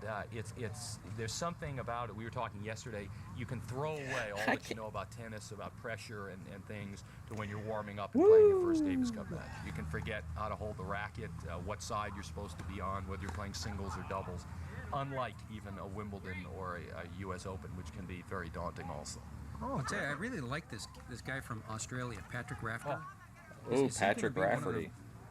Premier. I forgot that guy was wearing a bucket Tim and I hat. were just talking on the plane. Yeah, we were chatting about things, and he had just gone to a Davis Cup celebration in Boston. Unfortunately, I had a tournament in Finland. I mean, it that is was very rescheduled, relaxing. But it was a celebration of 100 years of Davis Cup, and Pat is just fabulous. I mean, his attitude towards the game, how lightly he takes himself, how hard he tries all the time, the importance of Davis Cup. On top, he's great looking, charismatic. I mean, I think he's a wonderful, wonderful spokesman for the game. He's a terrific guy, and he's a guy I cheer for. Ladies every and time he gentlemen, plays. Gene We Mayer. got a little bit of time left here, Gene. That's great. I see here that you were born in Flushing. Yes. So you were destined to be a tennis player. Exactly. Flushing. I was married, actually, pretty close also. So lots of important events in that area in Queens, New York. So as a child, were you going to the U.S. Open and watching the events? Absolutely. You know, Okay. I started playing tennis at 2 years old. Your with father my was a dad pro. Taught both my brother and I to play. So by the time I was 5, 6 years, I was playing lots of tennis, going to the U.S. Open at Forest Hills at the time, which is where I played my first U.S. Open. And all of that was really part of childhood experience. Well, let's talk about your father for a minute. He was a pro, and he is a European. Right, he was from Hungary and played Davis Cup both for Hungary and God, and what's he Yugoslavia. doing that There was for? no It's making me professional tennis crazy. At the time because that didn't start till 1968. So up until then, it was a purely amateur sport. He did play Davis Cup, and then when he was a lawyer in Europe, and when he came over here, he started teaching tennis and taught both of us to play. Coached the only person ever to coach 2 sons to be in the top 10 in the world at the same time. He's a pro because he is realizing this guy doesn't. These people are not going to give him a good. They're not going to make him look good. So not that they're sabotaging him, it's just they're not very good interviewers. So he's essentially interviewing himself, which is making the content 10 times better. Top 10 in the world ever. So it was really something that was, from the moment, as long as I can remember, there was tennis. Yeah. So should we look for the 3rd generation? You have a son, Jared, and a daughter, Sarah? Well, they play a little bit, but much more fun. I think a number What of if he was like, players, leave my just with kids John out of McEnroe this? in Finland last week, and his son was playing with my son. I think we're almost leading He's in the keeping other an eye direction, let on them me. Enjoy it, not have to live up to competing with their dads. And if they really want it, maybe, but we almost go in the other direction of, letting them Make their sure own they decisions. make their own decision to be exposed to other things. I really enjoy watching the McEnroe and Connors matches. As a spectator of the sport, what are some of the matches or players that you like to watch? Well, those are goodies right there. I mean, I think one of the interesting things of the Goodies. play in the 80s when I played was when you had a McEnroe and a Borg and a Connors, you not only had charismatic individuals, but you had variety. Have you guys in ever game seen the style. movie So you had McEnroe serving and about volleying, you John had McEnroe Connors versus playing Bjorn Borg? It's aggressively actually a from pretty the good backcourt, movie. And you had Borg being a counterpuncher. So each time they played, I think you got not Shia only great LaBeouf players, was great John personalities, but McEnroe. you got that interesting matchup where I think what we found now in the men's game is that I really want to too watch much of the that same again style now. and too hard hitting against hard hitting. It doesn't had make some for real interest. When existential Sampras parts plays in it, Agassi, too. It's interest. When Sampras plays Ivanisevic in the finals of Wimbledon. Oh, remember tennis, Ivanisevic? Set back 10 years by 70 aces. All Couple the errors looky that are made. loos in the And I think background. that changes fan interest when there isn't that kind of creativity. They're like, oh my God, is that Gene Mayer? Okay. Well, Gene Mayer, welcome to the Average Guys, and thanks for coming on and Nice to be spending here. some time talking Thanks. to us. Thank you. Enjoyed it. And We're going to be here at Longview Tennis Courts throughout the day. And taping this and other events that are going on. we're having a wonderful time here, and we've had some wonderful guests. And It's like if Grid 1 had a we'll be public back again access shortly. show. And feel free to come down and check it out. If not this Is year, there a next tennis year, caddy hopefully we shack? can Oh, keep I'm this sure show there going on is. throughout the winter months into the spring. Yeah. And make this a canned I show remember that the we can John share with you, the McEnroe viewers show. out there who make this show I think I have possible. some in the Boyd And, if you don't make it out this year, archive. come out for the 4th annual. I see the mayor's here, so we've got some wonderful Wait, things the going on mayor here, and or it's a pleasure Gene to be Mayer? here. And until next week, it's cool to be average, and we'll see you later. Did you hear that, Hurricane Paro? It's cool to be average. It's okay, buddy. Oh, now see, this is I can get with this lighting. Some nice mood lighting to send us out on. The Average Guys Special. Philip Wright, Patrick Warburg, Mike Salon, Charlotte Kiesman, John Donahue, Ken Cat. Now there's way too many. Packed. Take a class. Make a show. All right, let's see what this is. Okay, this looked, this is from the same place. It's from the Duluth Public Access Channel. It's a guy singing Christmas songs, and I thought you guys might like it. It's only 16 minutes of Christmas songs. Welcome to our Christmas concert. The first song I'm going to sing for you today, O Holy Night. O holy night, the stars are brightly shining. It is the night of our dear Savior's birth. Long lay the world in sin and error pining, till he appeared, and the soul felt its worth. Like, the thrill I just like that he of went down to the hope, station and he the arranged this weary time so that he could, like, rejoices, carol for the entire yonder region.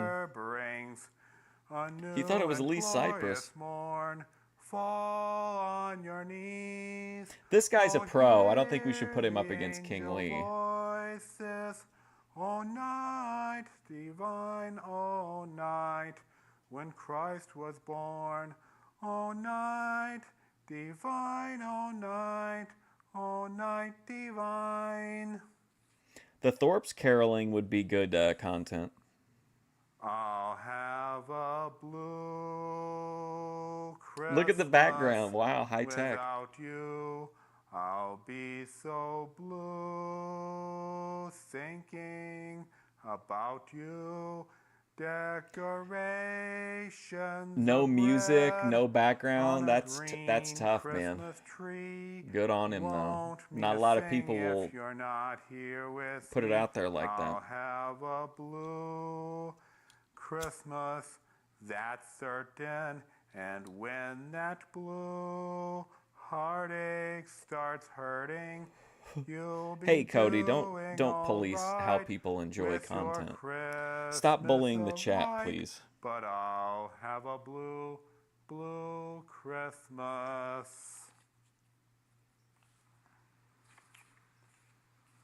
Haul out the holly, put up the tree before my spirit. I just feel like there's some again, stuff that I just see fill it and I'm like, this the has to be in the stocking Fusion of Studios, maybe like, coverage brushing archive. things, And but Brad it's Housebreck, I all want to again now. immortalize as For much as I we can. need a little Christmas right this very minute.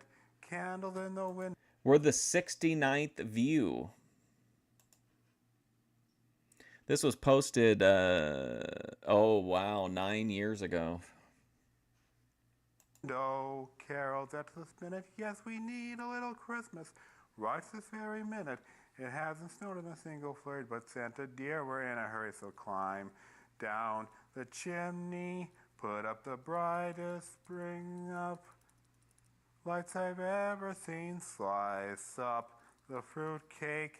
It's time we hung some tinsel on that evergreen. What do you guys want me to do for Halloween? I'm going to try to do the witches, but if the I witches grown don't a want to little do a leaner, spell on the grown a Thorpes, little colder, should I do like a grown a graveyard little tour or sadder, something? Grown a little older, and I need a little angel sitting on my shoulder.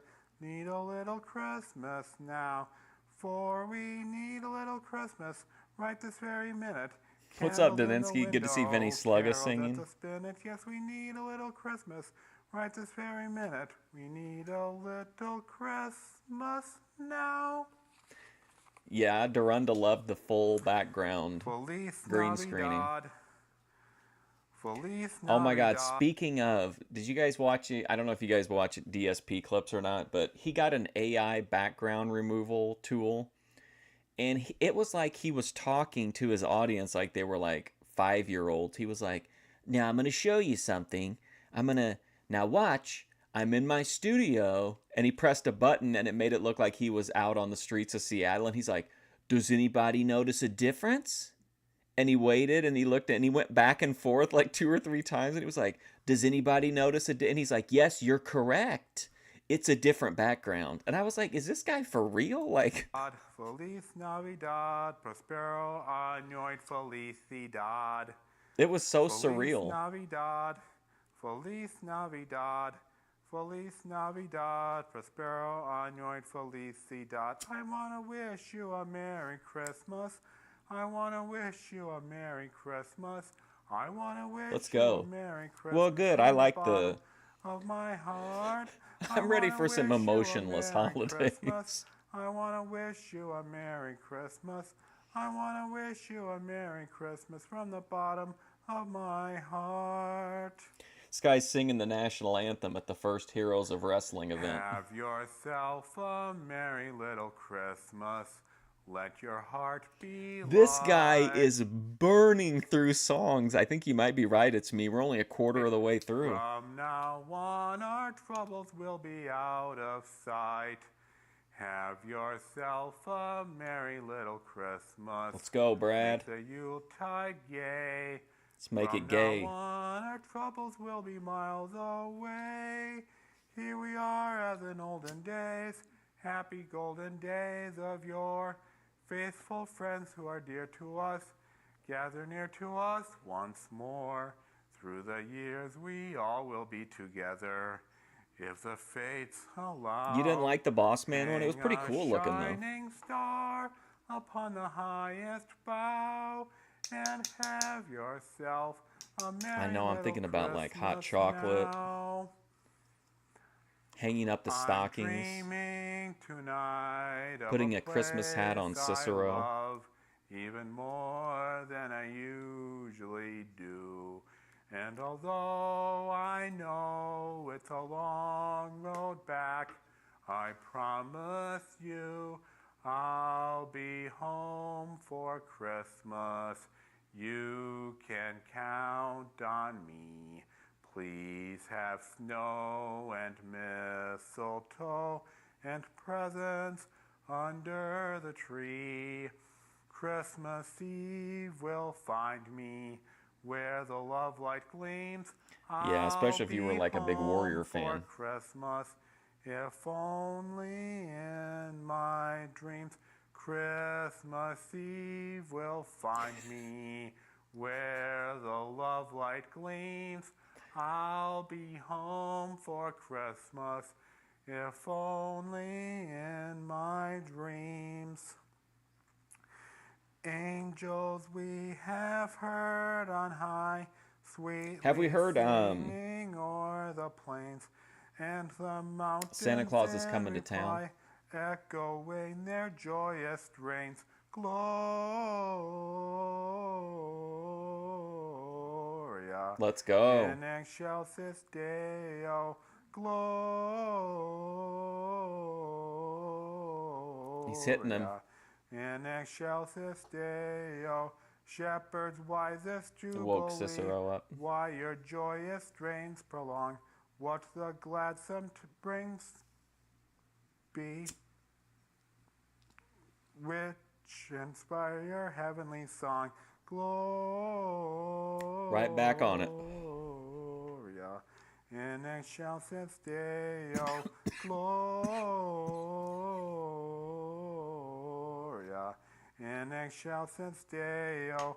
Come to Bethlehem and see Without a drop of Christ's water. birth the angels sing. Come adore on bended knee Christ the Lord, the newborn King. Gloria in excelsis Deo. Gloria. I know, it's unfair to put Brad in with the amateurs. In excelsis Deo.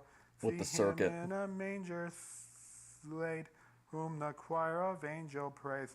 Mary, Joseph, lend your aid, while our hearts in love we raise. Gloria.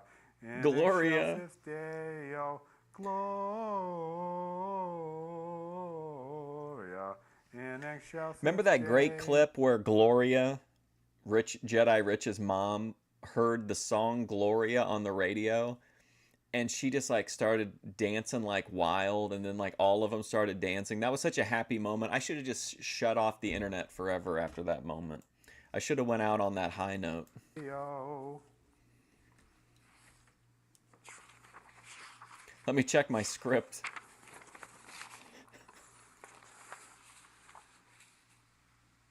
Chestnuts roasting There we on an open go. fire.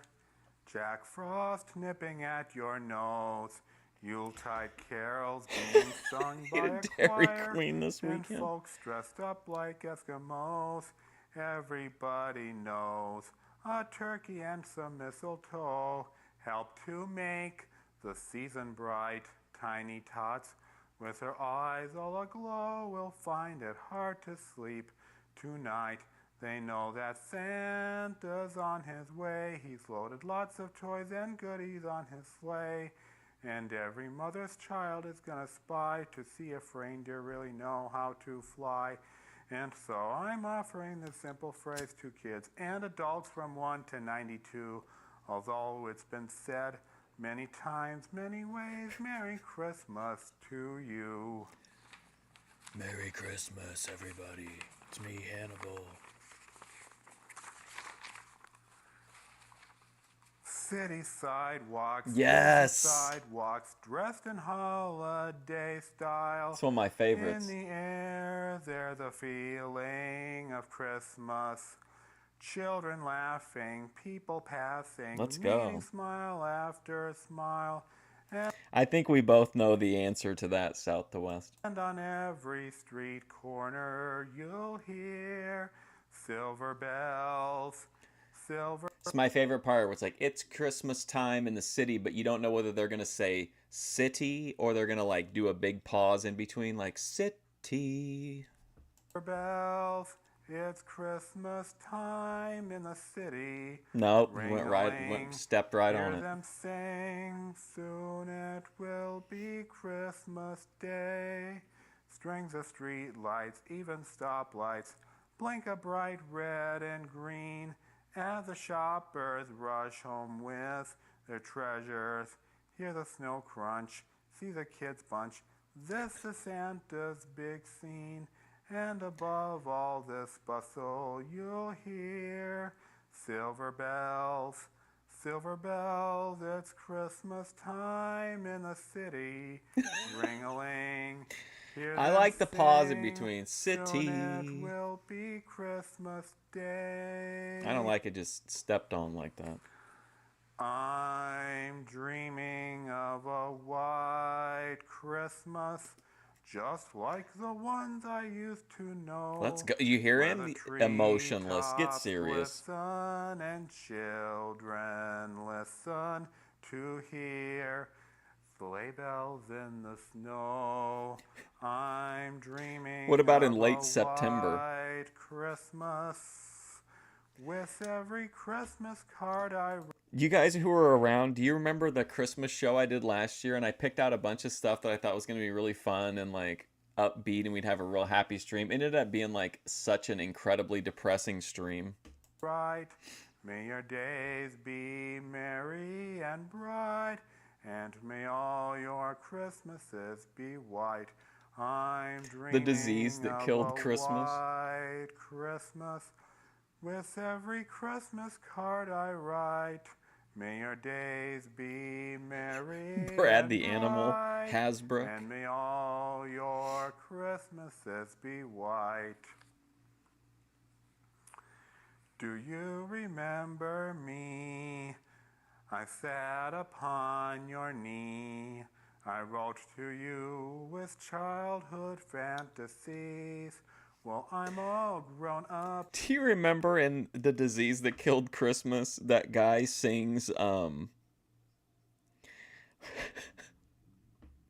he sings Tears in Heaven? That was, I almost lost it. That was such an insane movie. Now, can you Then we watched still like a domestic need violence help body cam somehow? that happened on I'm Christmas. not a child, but my heart still can dream. So here's my lifelong wish, my grown-up Christmas list, not for myself, but for a world in need. No more lives torn apart, that wars will never start, and time will heal our hearts, and everyone will have a friend. That right will always win. And There he love goes, will there he never goes. end. This is my grown-up Christmas list. As children we believed the grandest sight to see was something lovely Bob wrapped Brown. beneath our tree. But heaven only knows the packages and bows can never heal a hurting human soul.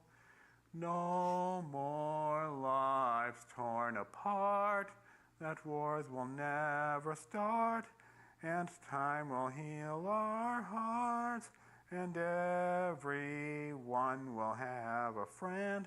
That right will always win, and love will never end. This is my grown-up Christmas list. Why does this illusion call the innocence of youth? Maybe only in our blind belief.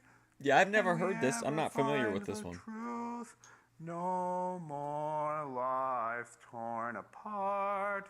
That I'd like to hear wars him will sing that song, never start, and time will heal You're the Voice, our I think is the name of it. hearts, and everyone will have a friend.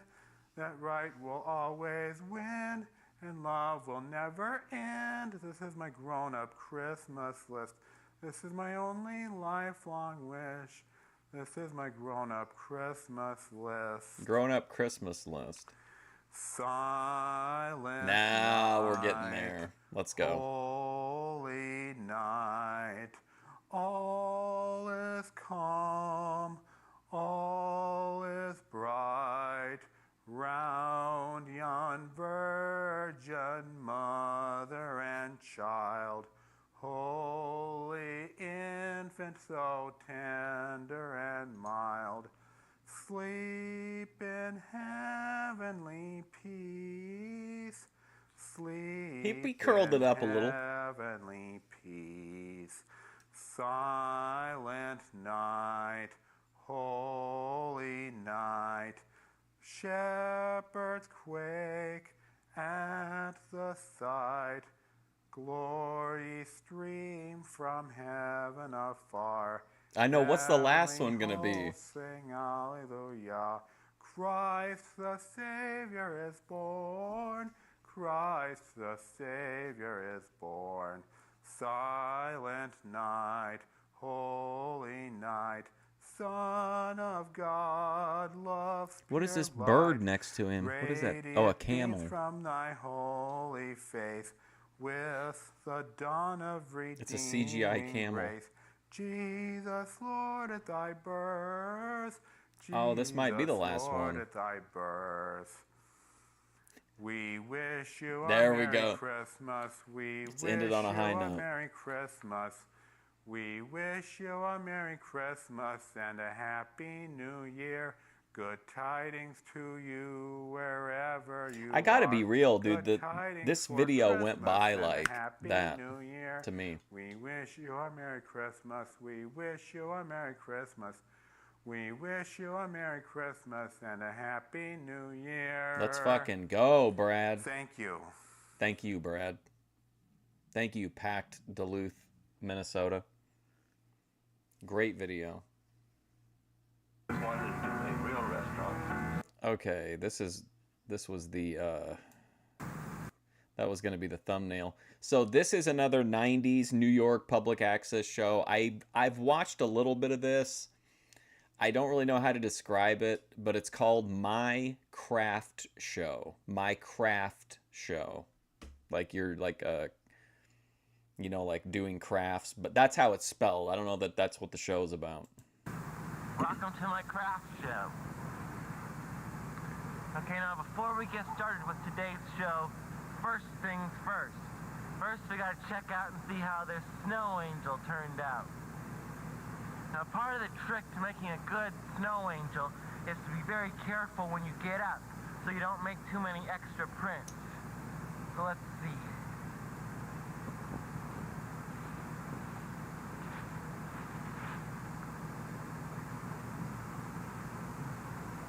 Not bad.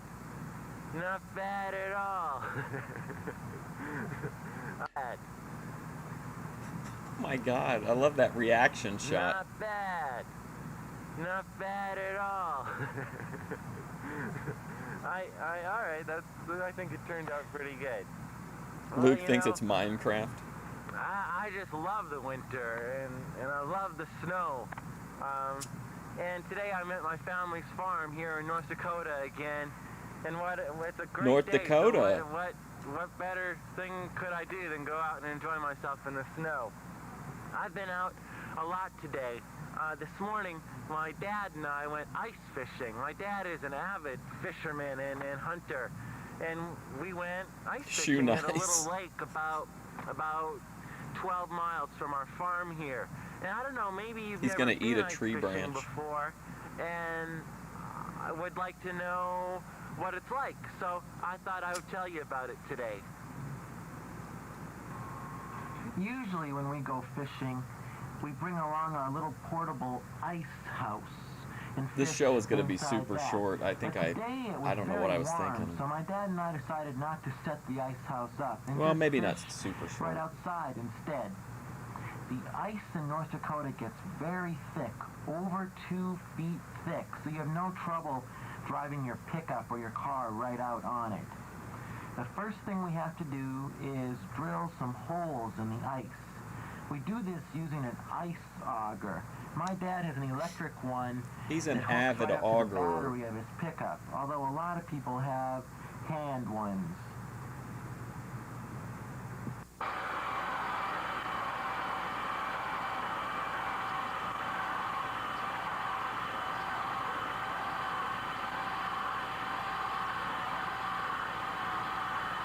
Oh man, this is cool as hell. Man, I'm imagining that's a big old stack of cocaine.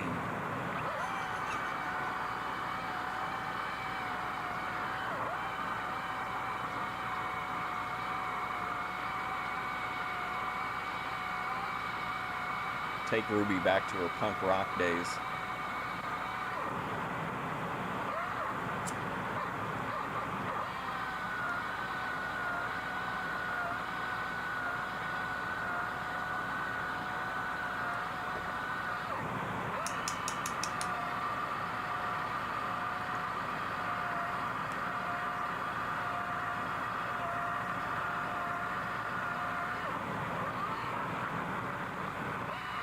Yeah, this is definitely Fusion Studios kind of stuff. Not leaving nothing out.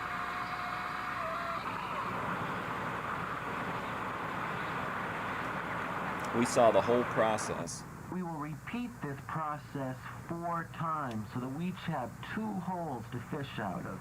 Need at least 2 holes, guys. This is what we use for bait. They're Disgusting. called wax worms. So now we're all set up and ready to fish. Yeah, but then she took it all back, Distinction. I thought it was serious. I messaged her and asked her for her side of it because I didn't want to. I won't sit through a dead man stream to find out. But like, I think she retracted everything after the fact. I was the first one to catch a fish. It was a small perch. Small perch.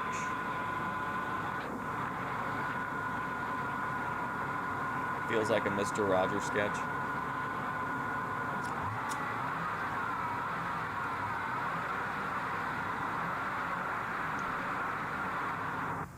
What a beaut. Now you see my dad catching one. That was kind of neat, wasn't it? Yeah. Get that on the film. Huh? The slick black surface of the ice provided the perfect backdrop to get a close-up look at some individual snowflakes. Wow. Wow. Oh my god, this is fucking amazing.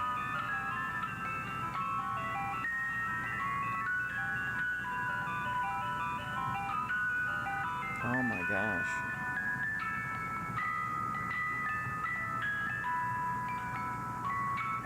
After fishing for about 3 hours, we'd caught This was 15 incredible. perch. What a We view. took them home, and my dad filleted them.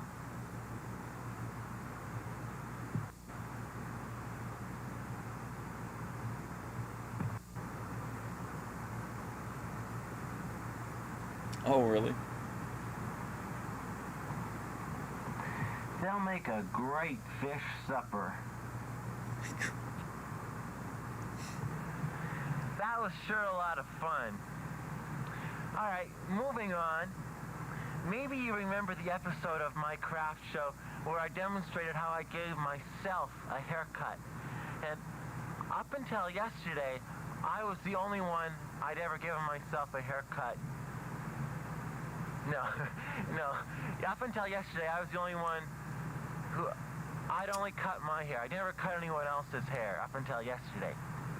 Yesterday, I cut my nephew's hair. So I figured if I could cut my own hair, I could cut another person's hair. And my nephew really needed a Great fish haircut bad. supper. So I talked my sister into letting me do it. And we videotaped the whole process, and I'd like to show you how it turned out. So take a look at this. Oh boy, here we go. Hey, welcome to my barbershop today. So how would you like your haircut today, sir? There's a little... Shoe Nice giving a kid a haircut? Problems you've been having with your hair? Yeah. What? But I want to cut a little, because I left the scum in my hair on Friday night. Gum in the hair. That's the problem. Okay, well, we'll see what we can do here. Why don't we first... Oh my God. I'll do the top first.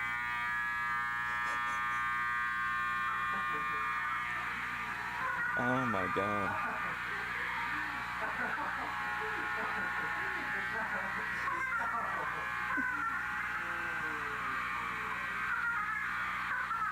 Is he just shaving the kid's head? Trying to get even with your tutor. No, everything else. What is up with this kid's hair? Are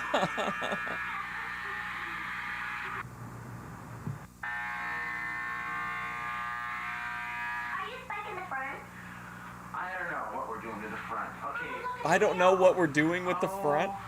You need 2 mirrors. Wow, look at the kid's face. Okay, now Oh my God, who would allow this?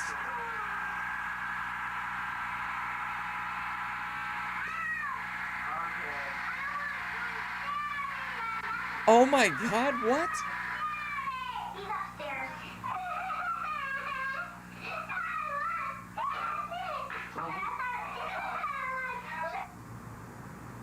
first part of it. I'll sit in with you, okay? Oh my God, what a disaster. What's the worst part? The worst part was trimming the neck there. We gotta get close. His dad leaves immediately.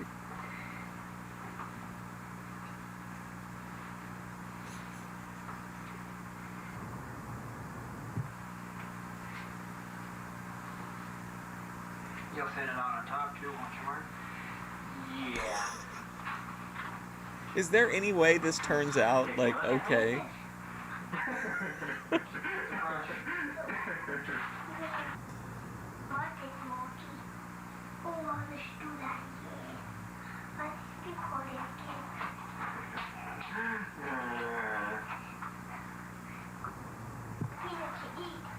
Okay, let me vacuum you off. Oh my God.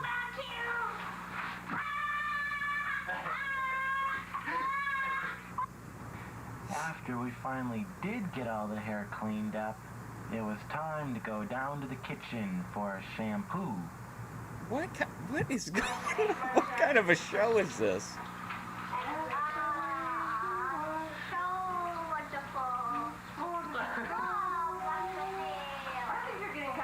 I mean, this is just like literally to me it's just vlogging. But it was on they put it on TV, on public access TV. That's pretty wild. Like it doesn't really seem to be much of like a like narrative to it. It just seems like it's just this guy posting like whatever he's doing. Not posting, but you know what I mean. Airing.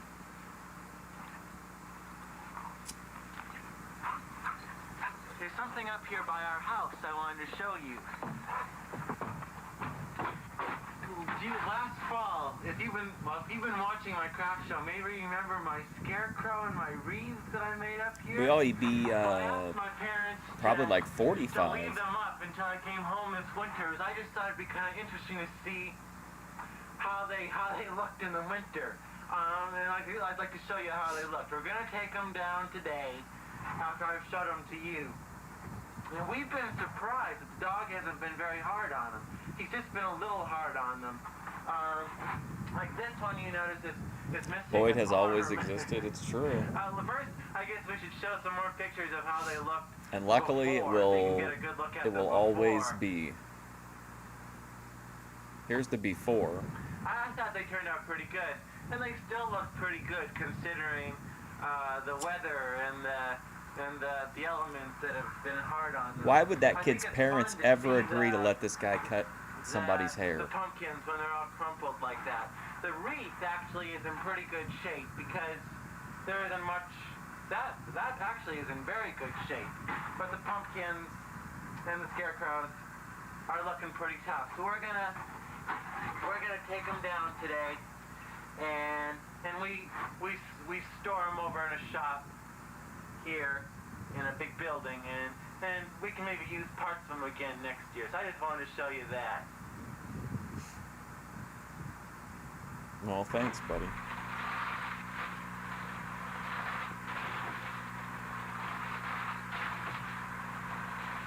Like, again, this is just it's interesting to me that, like, now, kind of like Doug Locke says, you know, you just turn your camera on and you're documenting, but, like, back then he had to shoot this, he had to edit it in, like, himself with probably very rudimentary whatever maybe was available at the station or whatever, or I don't know, I doubt he had a setup at home for it. But, like, then you had to take it to the station and, like, enroll in the program and maybe if there's money, pay the fee to, like, air this on TV. Like, that's a real level of commitment.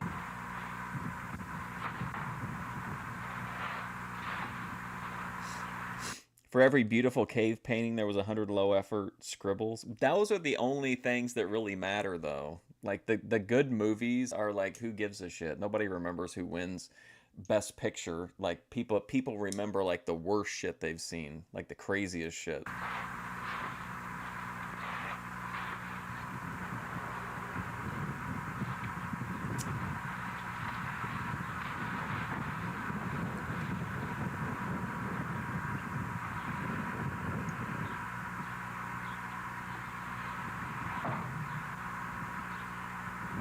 Yeah, like, you really had to want your content to be seen to go through all this.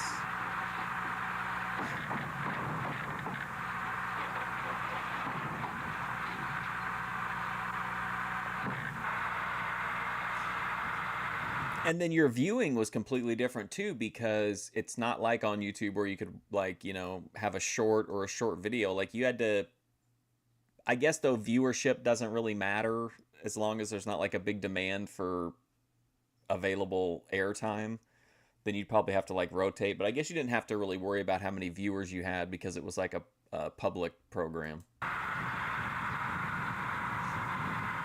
But just, like, who would the...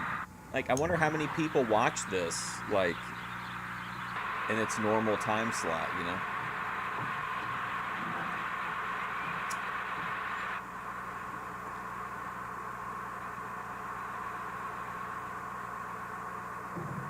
Why is that surprising?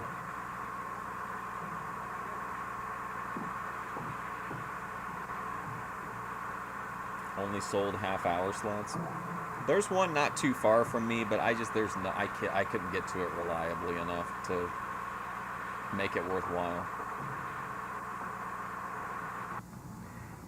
As my dad and I finish taking down and putting away my fall decorations, I'd like to share with you an interview I did recently up in New Rochelle, New York, with a man named Dennis Aiello. Dennis is an avid collector. He has collections of collections. Well, the re-upload of it has 52 views. So let's meet him and take a look at some of them.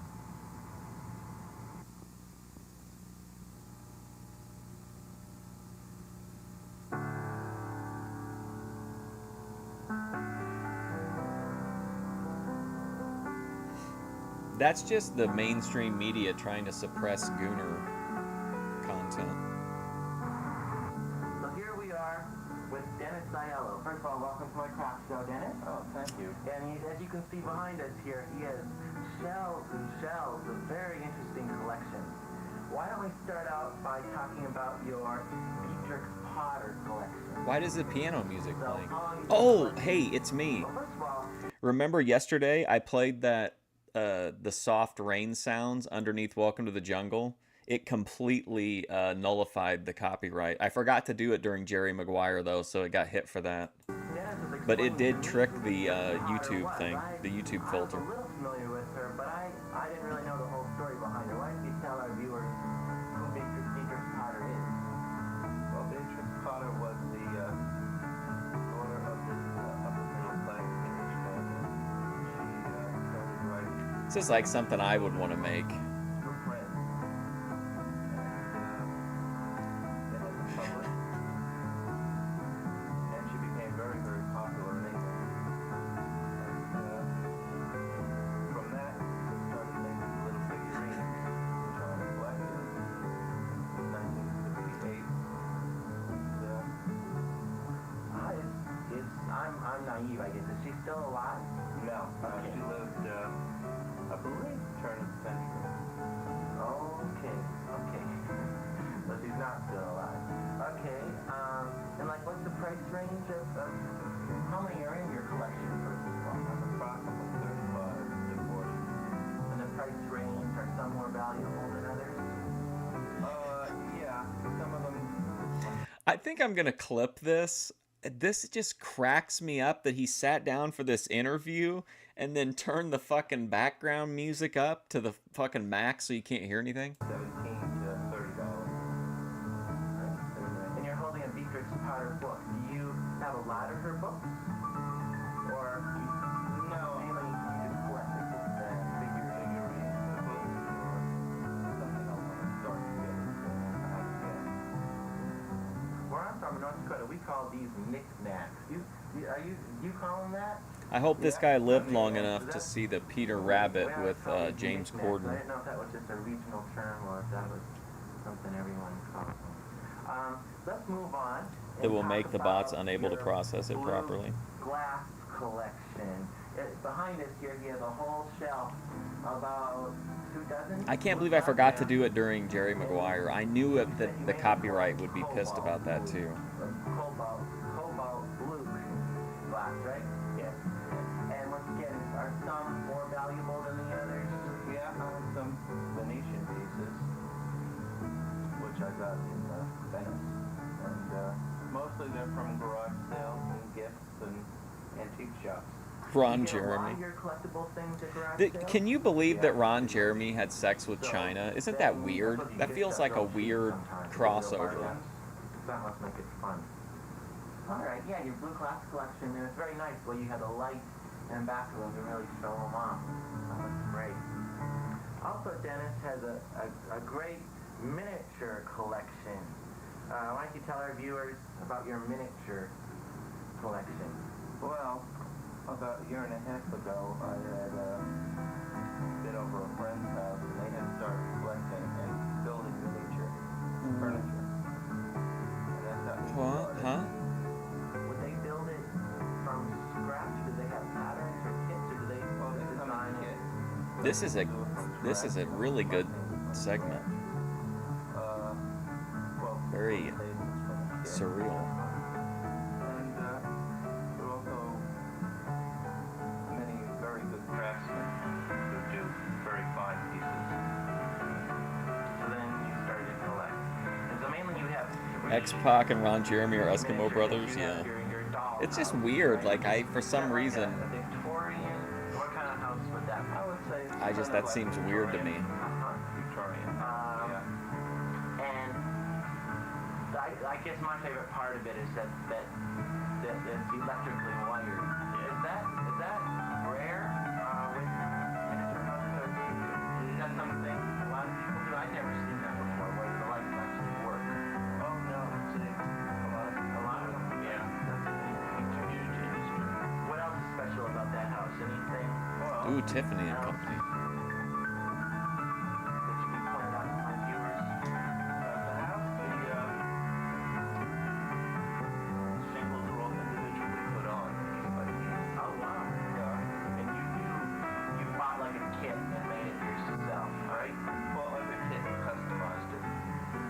This music. They are not part of the basic kit.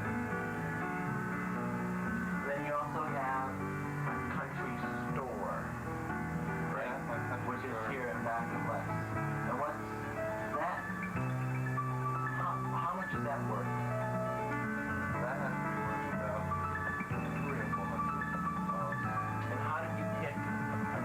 $300 or $400, would you guys pay that? Well, because I like to collect antiques, and so there you could add this one, or just old things, and it's a place to put little things that I don't have other places to put them. Right, and end up in there. Great. And you were saying that a lot of the pieces in there are actually antique, right? Yeah, there are a few. Like how old, or what's the most antique piece in there, do you think? Probably from the Pan American Exposition. A small miniature frying pan. The what? Right. And how Ooh, look at the little based goose How old is that? plate. The frying pan is from 1901. Wow. So that's almost 90 years old. Great. And you also have a work in progress with the miniatures, right? Yeah, I'm doing a restaurant, a little brick restaurant. First of all, going back to your store, it's really not a country store, it's more of an antique store. Antique type, yeah. Curios. And what's going to be special about your restaurant? Well, it's has custom dishes that I have ordered. And I gotta go get a drink. I always wanted to do a real restaurant. Fantasy worked out. And yeah, a lot of the stuff you do order from catalogs, right? The miniature stuff you can get pretty much whatever you want. From catalogs, and there are a number of shops around. And you were telling me that it goes back hundreds of years doing the miniatures, right? It's not like a new trend. No, at one time the children of kings and queens of Europe used to have artisans building doll houses and... Neat.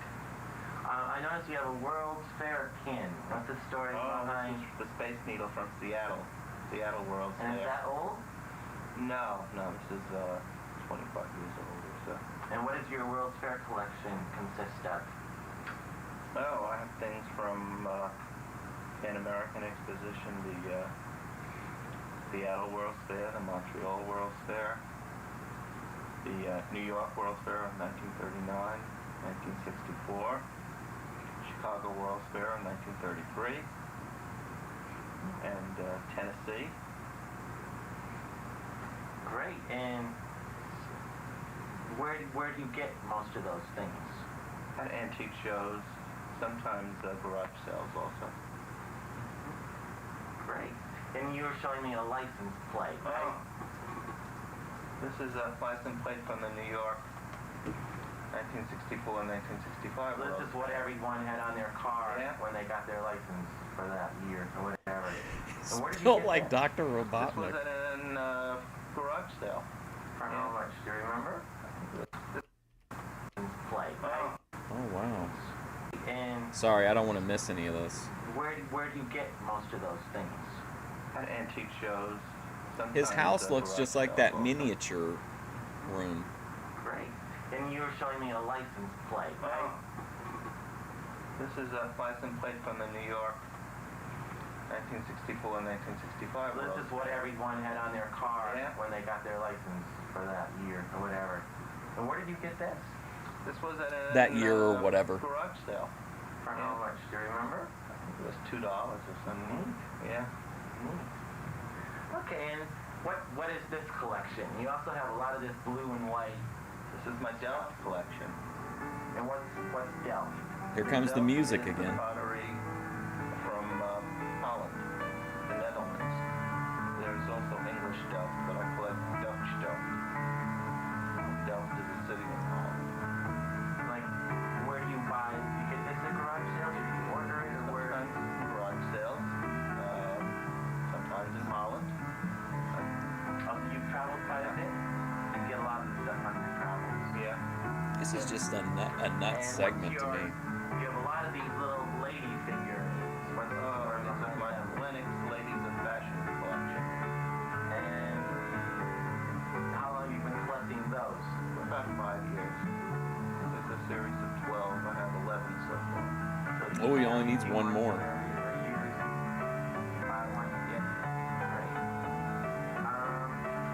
what? You also have a mirror collection. Dennis says he has more collections than I've ever seen around here. Tell us about your mirror collection. Oh, wow. Cool. Well, I collect mirrors. I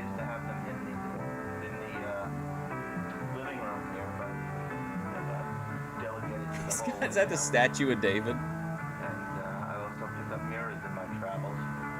And where this mirror that you're holding now, where does that come from? This is from Florence. Florida. This was a small shop across the street from our hotel. I got it across the street from a motel. Had to have it. Was it expensive? No, very. About $3 or $4. So, your mirrors, how many countries are represented in your mirror collection? Italy, Holland,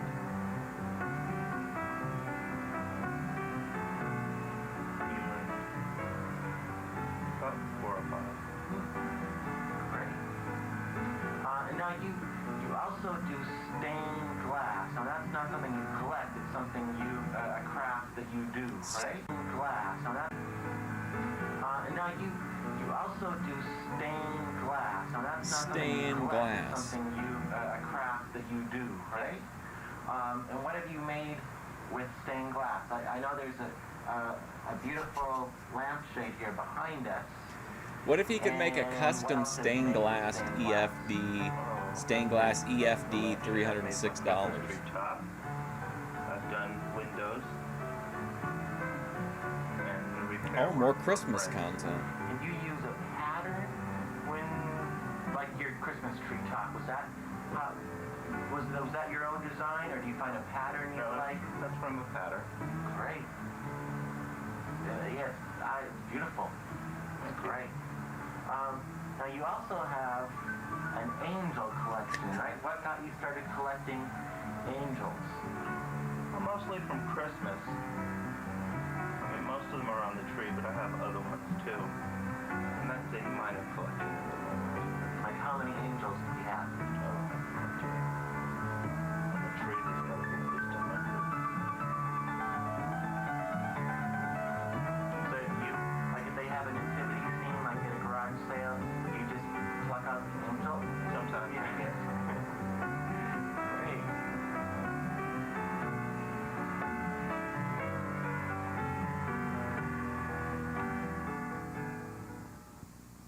Yeah, I'm definitely going to clip that.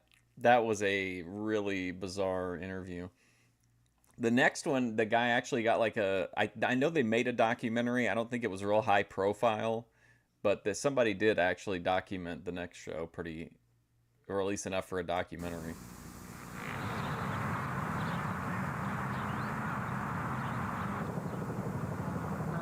Now I'm back here in New York, in Central Park. And first of all, I want to thank Dennis for being on my show. It was really interesting seeing his collections. And you know, he doesn't do this for a living. This is just a hobby for him. And I want to quickly give you his address in case there's any other collectors out there that would like to contact him. You know, also, I want to If tell you you'd that, like you know, to Chad's steal his haircut collection. was a big success. I really didn't tie that up very well. But everyone, well, no one was actually lining up outside the bathroom door when he was finished, but everyone really liked his haircut and thought it was a big improvement. Cope. All right, this is Captain Video.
Well, forget it!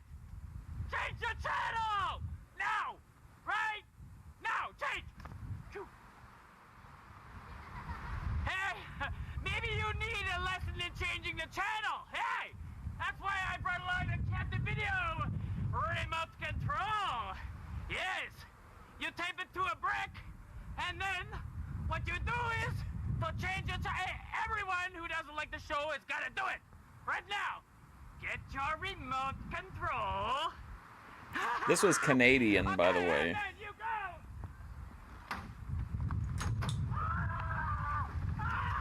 In case you can't tell.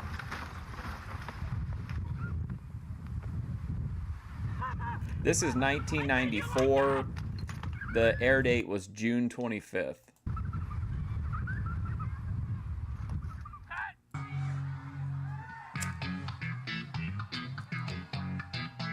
Peace, Messiah.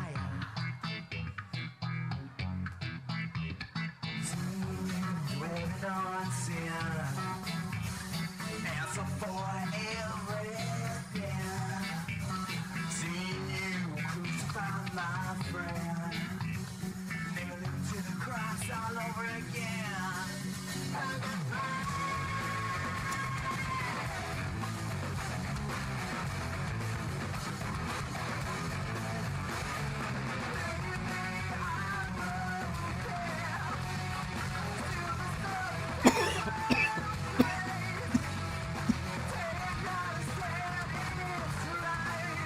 I wonder if King TL listens to this band.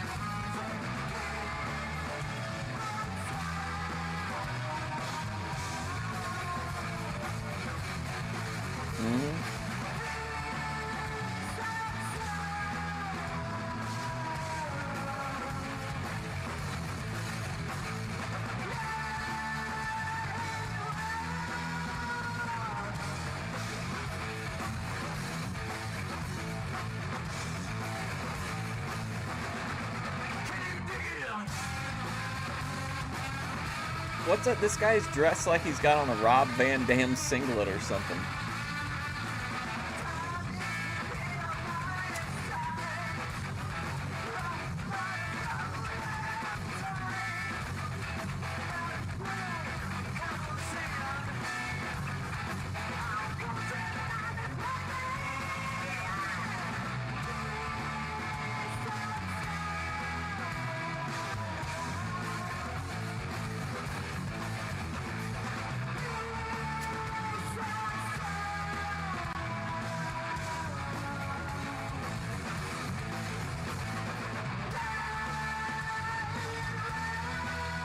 How old was Ben in 1994?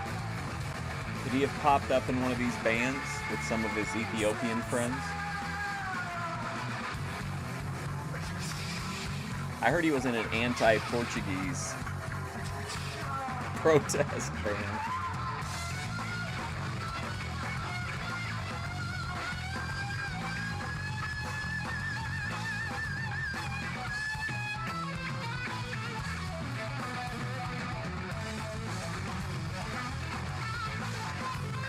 Ben was 23.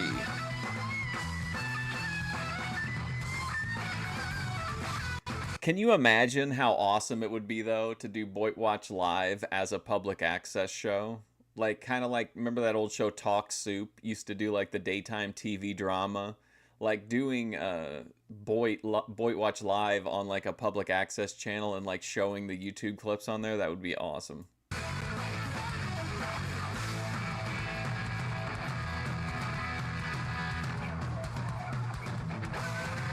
He converted to Catholicism the same year? Wow.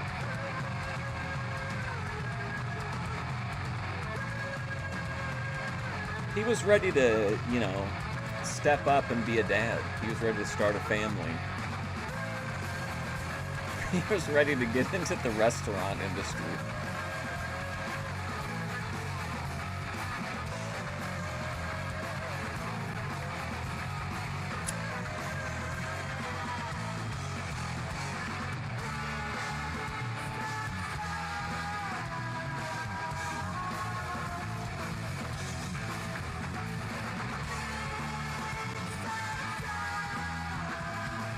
Yeah, Ben would like this message. Peace, Messiah, from rock and roll. He just wants to get to rock and roll heaven.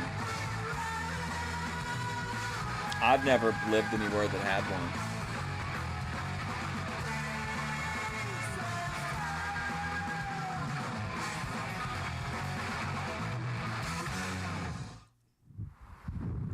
I think there's a government channel that technically maybe should be or could be public access, but it's strictly used for like government stuff.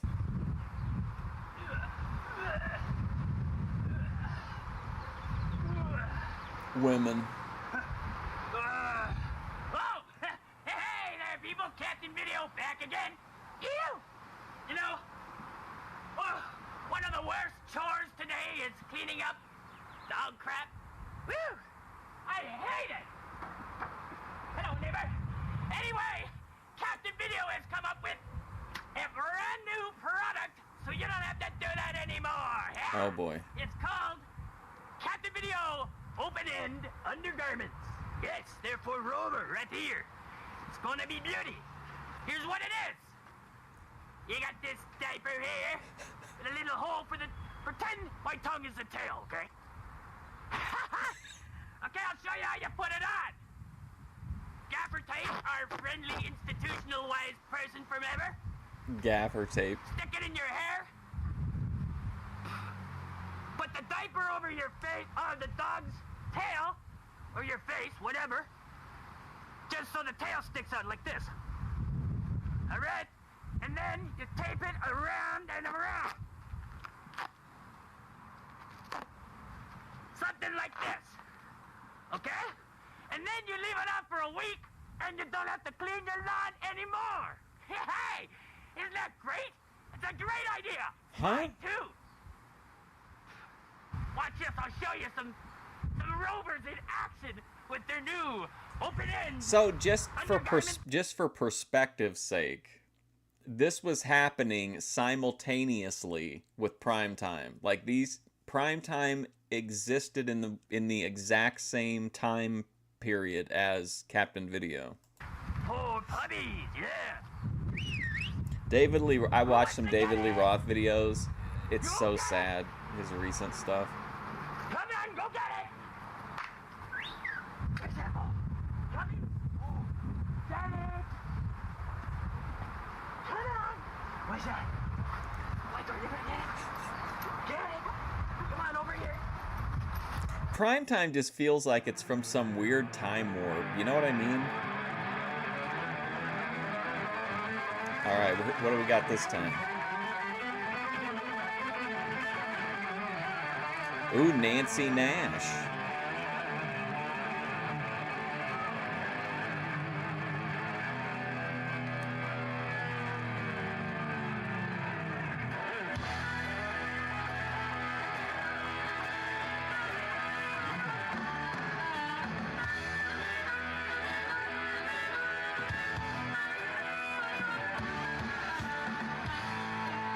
Now we're talking. Now we're getting somewhere. What do you guys think as far as like eras of Primetime? I think you have early Primetime, right? And then that segues into Doug Locke Primetime. Then you have, which is kind of the dip, right? I don't know if you could actually divide it up. There's like a 5-episode run toward the end that was like just masterpiece level. But I don't know that that period was long enough to get its own, like, era. But I feel like it's got to be the early era, the Doug Locke era, the dip, and then I guess just the end, like the final days.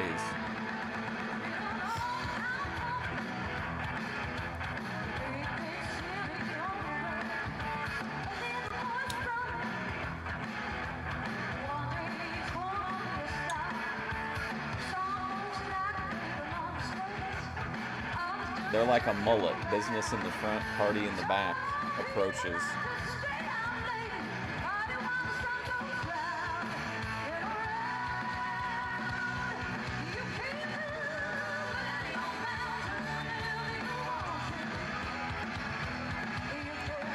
Where's Randy Wanzer, man? He would love this chick.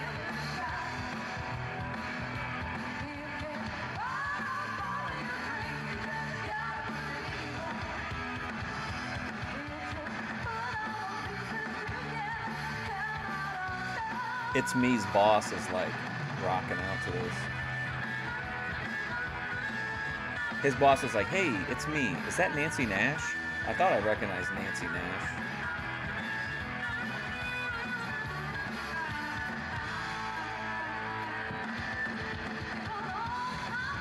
That's Nancy Nash.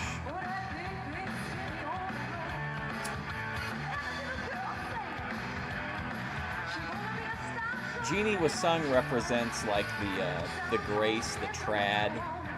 Nancy Nash is the alt girl, Ruby Spacek.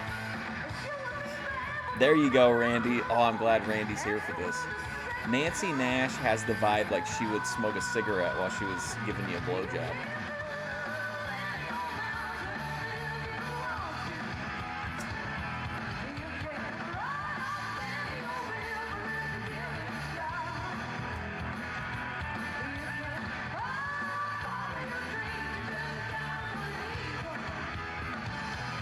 Nancy Nash, let's go.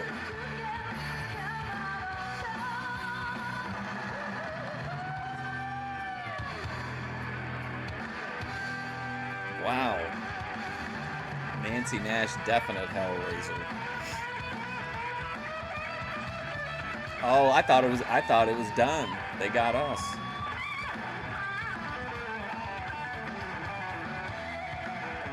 This is the rock and roll to George's polka in 1994.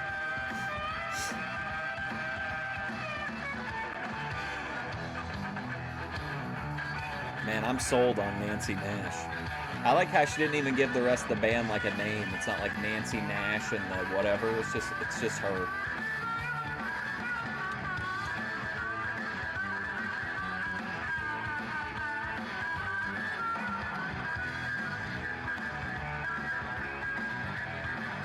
He enjoys the blues influence.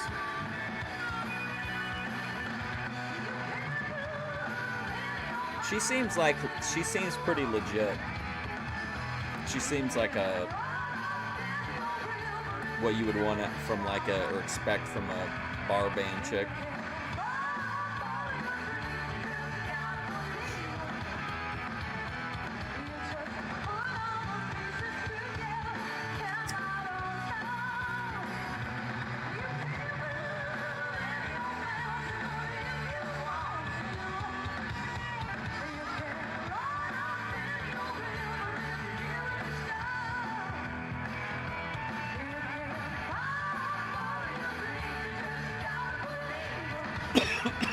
And then it turned out that Nancy Nash started a band called the Cold and Light Band.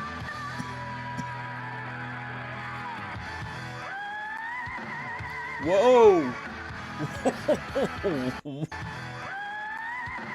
You guys know how I feel about those high notes. Let's go.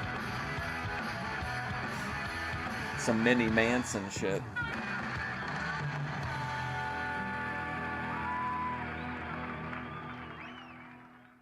Now I really want to listen to Minnie Manson. Hey, people, Captain Video here again. Ew! Hey, if you're gonna tape a diaper to your head, hey, don't use gaffer tape. No, do not use gaffer tape. Use something else. Hey, but now we're gonna make ourselves a garden chili salad. Yes, the captain will show how to make this. First of all, you need some She's in the vegetables. Edmonton Blues Hall of Fame for real? And most importantly, you need What a queen. a lawnmower. Right.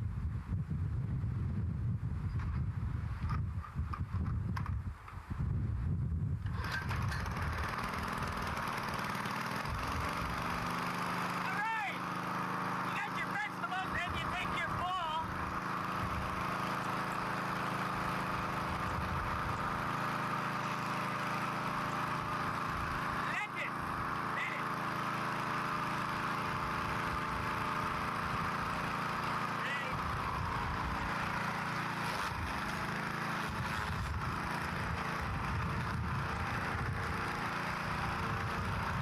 Oh no, all the stuff's blown away.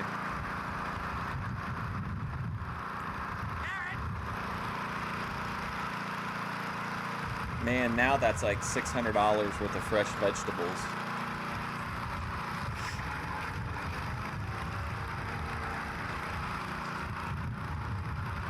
I don't think it's a distraction from Whispergate, but I don't believe anything anymore that happens in that sector. You know what I mean? Everything's hot-shotting too much for me to put any faith in anything.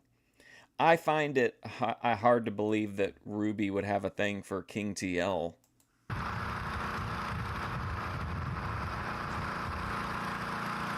I think it's a business thing. Bombshell the Night. That dog is so cool. Look at him.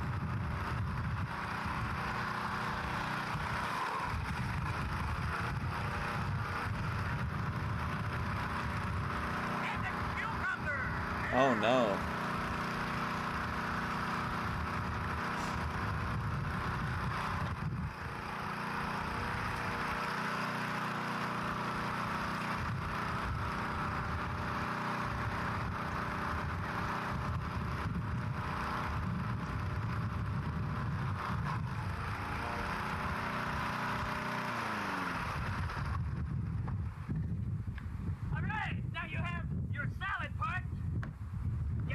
Because if you think about it, if there's one little bit of drama, because the Thorpes are out of the picture right now, right? They are what drives this economy where we are, right? The Thorpes, for the most part, are the people who have built most of these orbiter channels up for these people.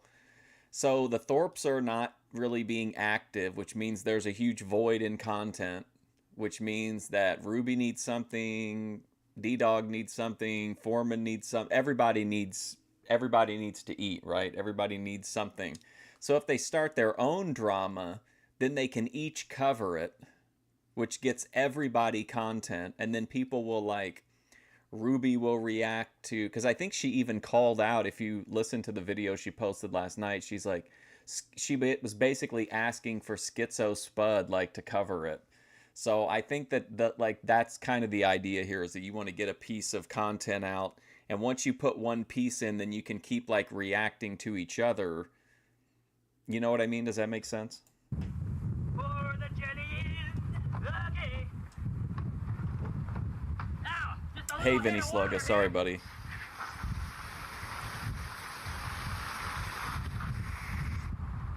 And there you go. You have Captain Video's very own country style chili salad. Yeah. I like it. Data.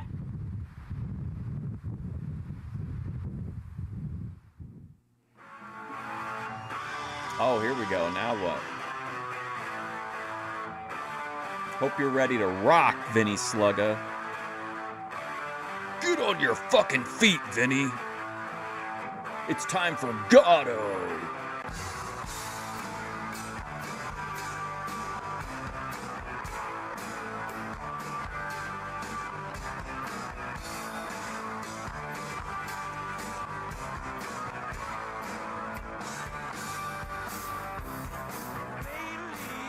Oh, this guy's awesome. Looks like Jackie the Joke Man Martling. Yeah, Vinny's here.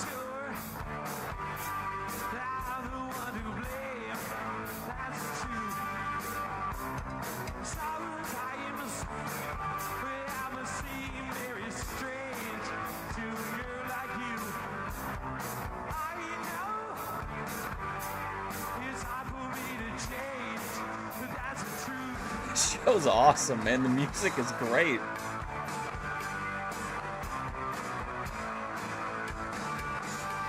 It's so crazy that this show was made at the same time as Primetime. It feels like they're 20 years apart. Like, it's probably because George is covering mostly things that are from the past, and this is a more contemporary. So, like, it feels like there's more of a gap, but it just feels like there's no way these two shows could have... It's like China and Ron Jeremy. I can't believe that they coexisted.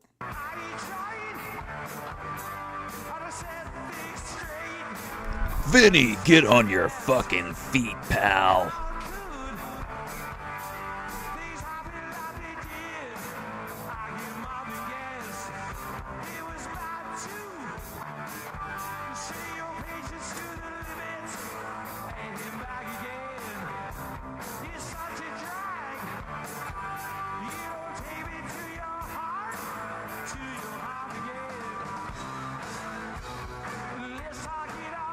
There's some, yeah.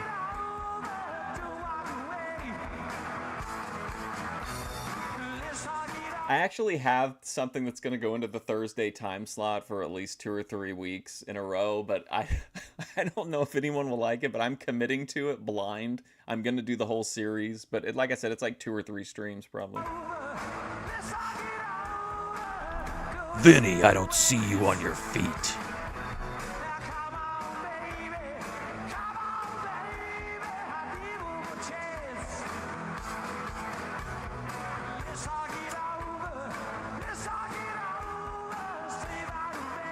Vinny, have you ever seen Gatto before? Have you ever heard, are you familiar with the music of Gatto?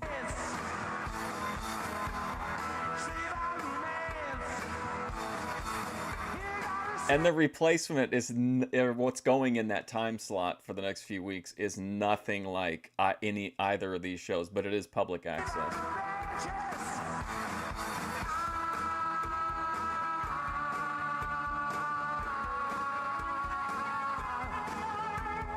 The music of Gatto. You never heard of it? Are you watching YouTube with your dad? If your dad's there. John Slugga, do you remember Gatto? Have you ever heard of the music Gatto? The band Gatto?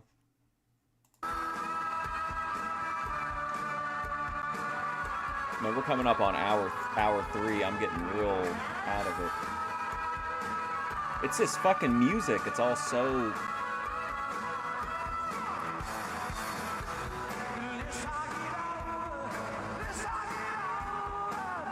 Face? Are you talking about the lead singer? Oh my god.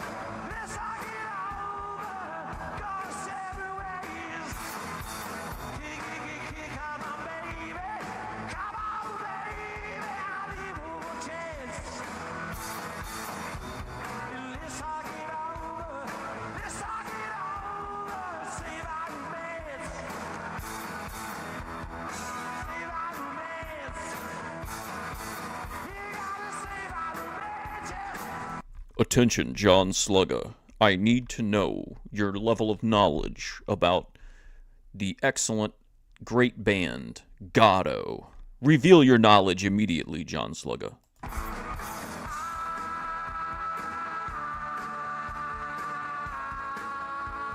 Dude, I unironically like every single performance we've seen on this show.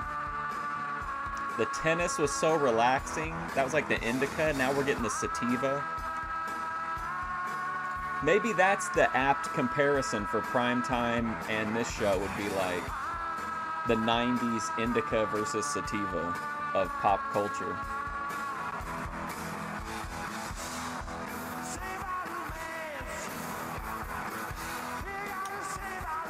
It never ends.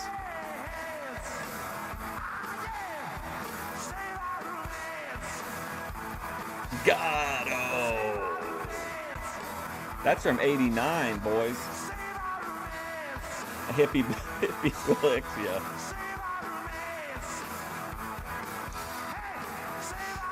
To my '90s youth.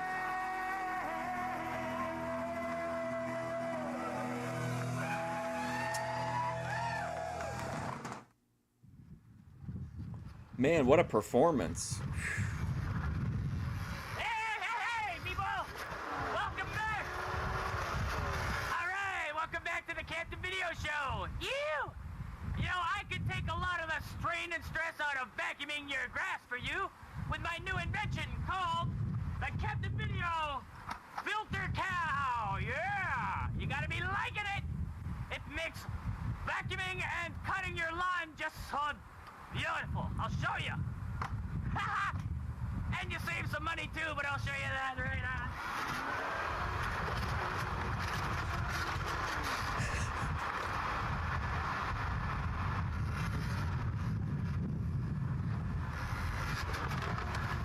You see what the secret is? It's these scrubbing nozzles right here. See those scrubbing nozzles? They just fucking take your lawn. Oh my god.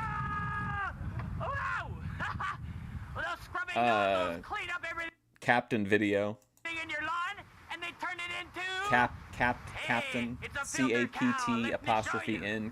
Captain video. There you go! You got a bag of milk!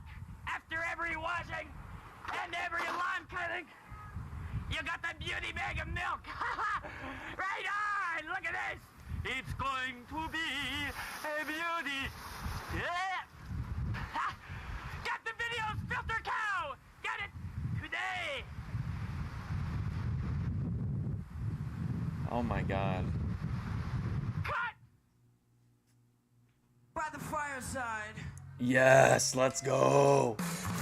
This is gonna be lit, I bet. We got like a obvious Red Hot Chili Peppers knockoff band. Oh my lord. What? This might be the best band ever.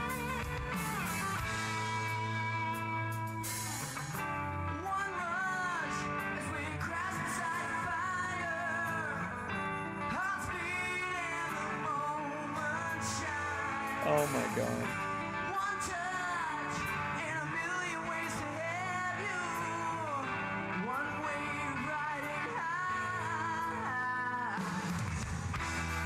Oh my god.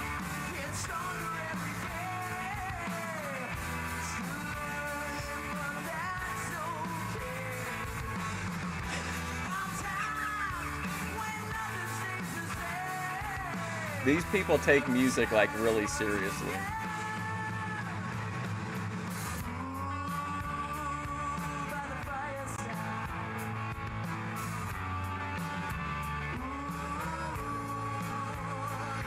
By the fireside. Doug Locke Dorinda never made himself look foolish. I don't know about that. He never intentionally made himself look foolish. Man, that one poor guy that he just kept dunking on, remember, toward the end? I was hoping this would be a little bit more pretentious, but it's pretty pretentious.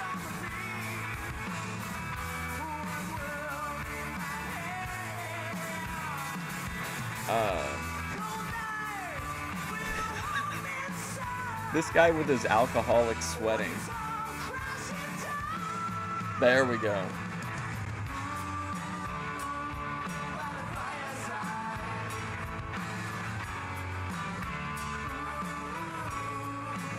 Wow.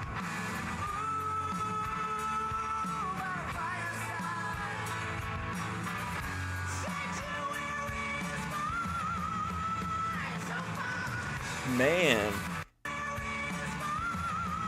That's what I'm talking about. He would have loved these shirtless lads, yeah.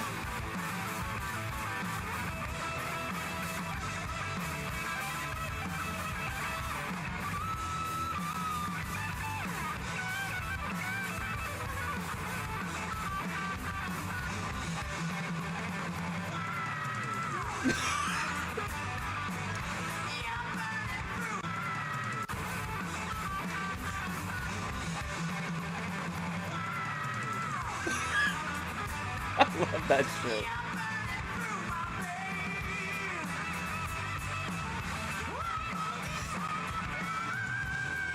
Wow, holy shit. Man, I never knew Mila Jovovich was such a good singer.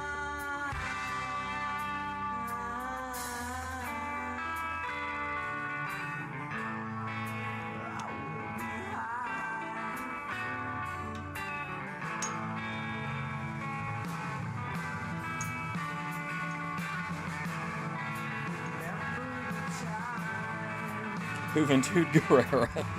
Yes. Well, I can't tell if there's two guys who look really similar.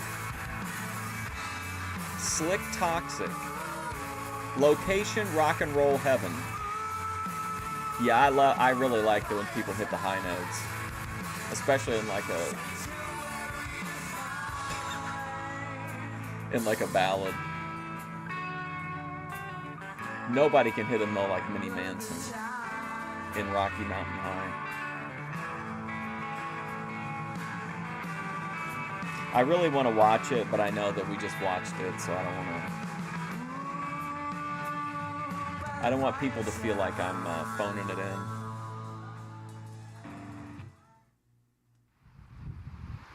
Hey, people! Welcome to the Captain Video Gardening Show! Ew! Alright! You know, a lot of people clean their eaves troughs in the springtime, you know? Those things going across there? The captain says, forget it!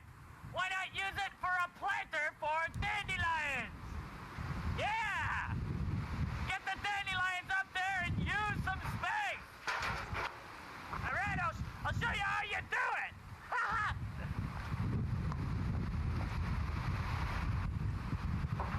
Oh, I hope everything goes to plan here. I don't want to see any surprises.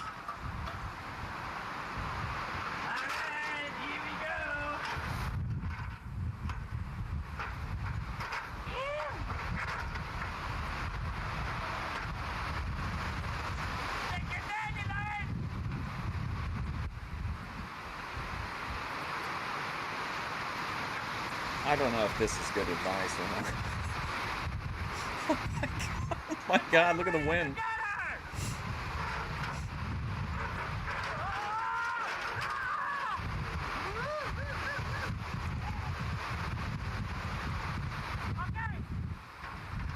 He likes that. That's like a recurring bit of him falling off ladders.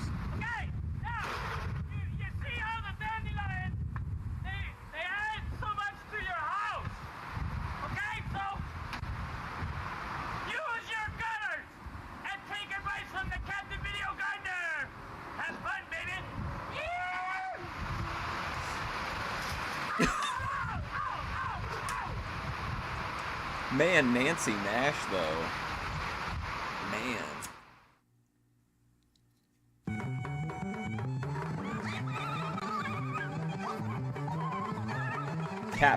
Cap'n video.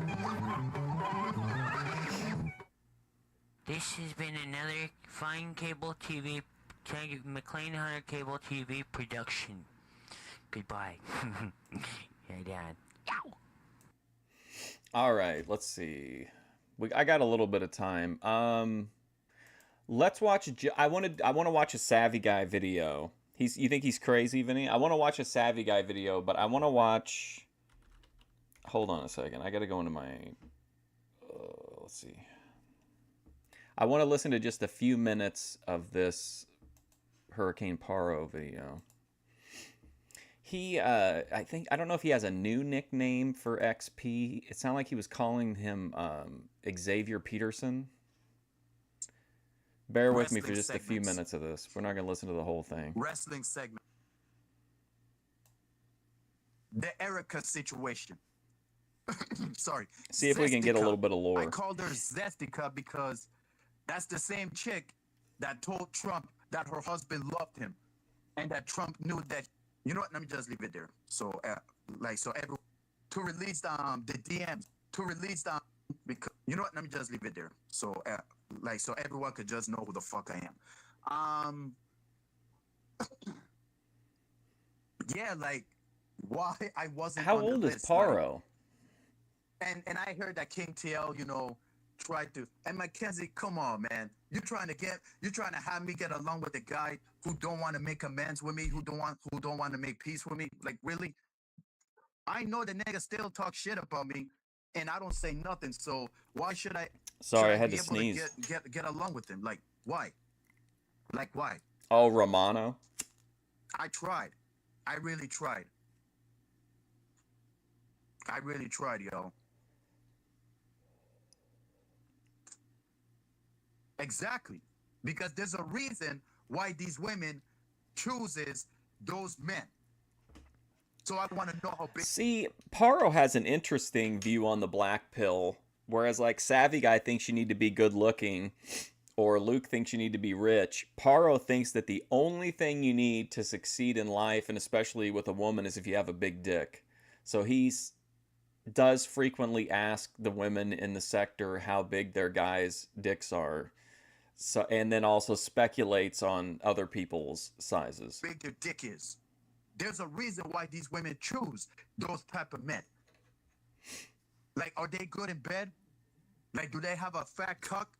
That gotta be the reason. If not, we're gonna have a Do they have a fat cock? Is that what he said? fucking problem. Fat cunt. Like, are they good in bed? Like, do they have a fat cuck? That gotta be the reason. If not, we're gonna have a fucking problem. We're gonna That's have a why problem? I always called every single bitches out that date goofy men, especially when niggas with small, especially niggas with small dicks, bruh. Do not get me started, man. Do not get me fucking started. But yeah, y'all need to subscribe to Daniel Romano. Like, he gives good Subscribe content to there. Daniel You know, Romano, it's the all about Power love Rangers over there. guy. You know, no Diddy. You know, it's about Power Ranger shit. Even though that Romano never do a live stream like that like before, but hopefully he does. I was thinking that Romano I was thinking maybe one I was asleep at that when he was streaming, but he sends me all of his streams. day you could do a live stream Which on your works. channel. Here we are. He's on the Like, show. Imagine So how cool would that be? Well, that's what I'm doing right now. all right, nigga. it's me. Right now, I'm spilling Sorry, the buddy. beans out of the simpery. And oh, you talking about Ruby Space Cake when she was crying that her shit was leaked? But hey, like Crack said, never trust dead man. So What? I guess Help me Ruby out here, didn't guys, learn- because didn't Ruby learn when didn't answer me. What exactly got leaked? Crack had said it. You know, I guess. But I've sent it Chunkles or Chuckles, whatever the fuck her name is, the link to this stream. So hopefully she go gets Journey. Cause I need to see what the fuck is going on. Like, man. Yup. That's right, Mackie. Like, Ruby's I a didn't know pick that me. she had a past. I Man, did not know that Mackenzie is Jessica brutal. Kirk had a past. Like, I just realized this shit. And Yeah, there was a little bit of drama last night, and so Paro sent me a link to his stream. We're just gonna watch a few minutes of it, and then we're gonna watch a Savvy guy to wrap I up. told y'all, the moment I found out, the moment D-Dog show or Dead Man showed D-Dog's love letters to Ruby. Why would okay? I'm not saying that it's okay to do that if he didn't have permission, but I think in this case, Get Crack for Me is right, and I don't think it's so much a statement on Dead Man as it just is on that. Again, this sector, Ben and Grace are gone. There's nothing. There's no content to cover to fill time with. So they're just creating their own. But then that doesn't make you like. You know, it doesn't justify releasing somebody's private stuff especially if they told you not to. But like he couldn't have been surprised and doesn't his DMs have been leaked so many times. I find out that this chick has a past, I'm jumping off the window. I'm jumping off the window. I supposed to do that shit, but Oh my nah, God. nah. Oh my God. Like this, listen, let this be known to y'all. If y'all see a person from the industry pass away, if y'all witness a industry nigga passing away, and then you seen a woman, he has a woman, a wife, that we never seen before, do not fall for it. Don't fall Do for it, not guys. Fucking fall for it. What is he talking about? Because you may not know that the widow is part of the industry too. And I've experienced that shit. I've experienced that shit with Lauren London and of course Erica Kirk. And there's more others. What? Oh, wait, more others that I seen? Yes. The wife of the Ultimate Warrior had a past too. The wife of the Ultimate Warrior. What? Had a dark past too. The fuck is going on? But I was still smashed though. I don't care. Like I said, once I see, like, hey, you already know how Hurricane Paro roll. Keep it real, when Paro. You got he this, sees man. women's skin, natural skin, like a skin Oh, that he is so does. natural in bikinis, no clothes on, especially with no bikinis. You already know how Hurricane Paro get down. You already know how the BBC monster roll when he sees queens in action. Whether if it's in wrestling, whether if it's in porno, whether if it's in Hollywood. Or even in music videos. I mean, he's a really interesting. I mean, I can, like I said, I trusted his content enough just to give it just blindly play it. I knew there'd be something entertaining in there. I think that he could have been like the guy to take over Lolcow Rejects, but I know that Hurricane Paro is never going to bend knee to TOS. So like that was probably never going to happen since that was like a Thorpe OPC deal. But yeah, aside from his like TOS issues, I think he would have been the perfect host for a show like that because he's going to get into it with absolutely everybody. No matter who goes on the show, he's going to get into it. He's got beef with everybody. All right, give me just a second. Let's watch there's a great Savvy guy talking about ethnicity.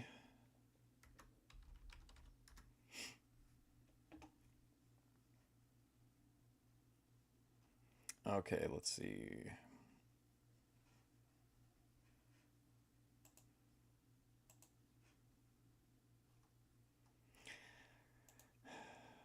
Okay. Oh, here we go. Pulling the ethnicity card.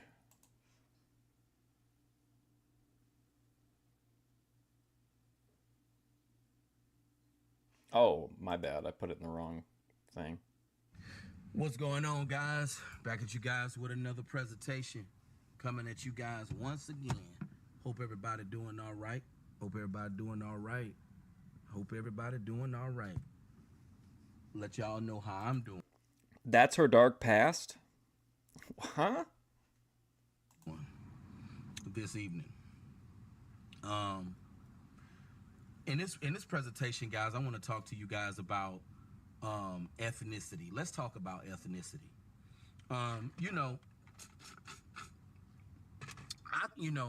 A lot of people don't like to talk about ethnicity. A lot of people feel like, in the urban community, the black community, a lot of people feel like, blacks are always trying to pull the race card. But you know what? Racism is still alive and well, guys, whether you guys want to admit it or not. It's still alive and well. And I blame all the negative experiences I've had in my life on being black. A lot of you brothers out there who not from the hood, a lot of you brothers that don't sell drugs, a lot of you brothers who not in and out of prison, I'm here to tell you, if you guys were men of other ethnicities, I don't think you would have trouble getting pussy. Like when it comes to the world of dating and relationships, they lie to us all the time. They tell us that we're open. Randy, what do you think about that? Do you think there's any validity to what Savvy Guy's saying? Is that the reason he can't get any pussies just because he's black? He seems to be saying like that's the. I mean, I could have been interpreted him wrong, but it sounded like he basically said like everything bad that's ever happened to him is because of that. Overweight. They tell us that we have no game. They tell us that we're negative. Like the lies just never stop, guys. But I'm here to tell you, they tell us that we're negative. They tell us dating and relationships. They lie to us all the time. They tell us that we're overweight. They tell us that we have no game. They tell us that we're negative. Like the lies just never stop, guys. But I'm here to tell you guys, the lies never stop. I had to come to terms with and understand. And I'm not no obese man. Y'all guys can see that. I ain't obese. But haven't you guys seen obese men who got wives? Men who 500 pounds? They got a wife, right? So all I'm saying, guys, is people are always going to try to attack you. And I'm going to go ahead and it's nothing wrong with talking about ethnicity because ethnicity is real.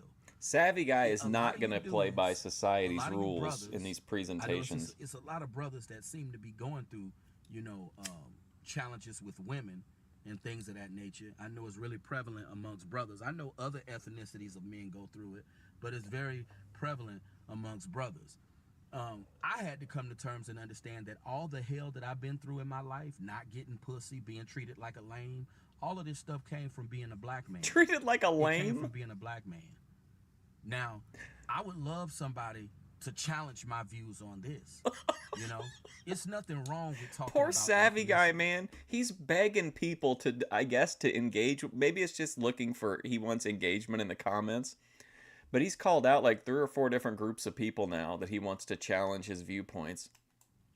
Because a lot of the challenge. And then he also said any women watching that are in the South that want to give him some coochie to let him know in the comments. Challenges that you brothers have been through, and a lot of the challenges that I've been through myself, a lot of the challenges that we've been through is because we black men.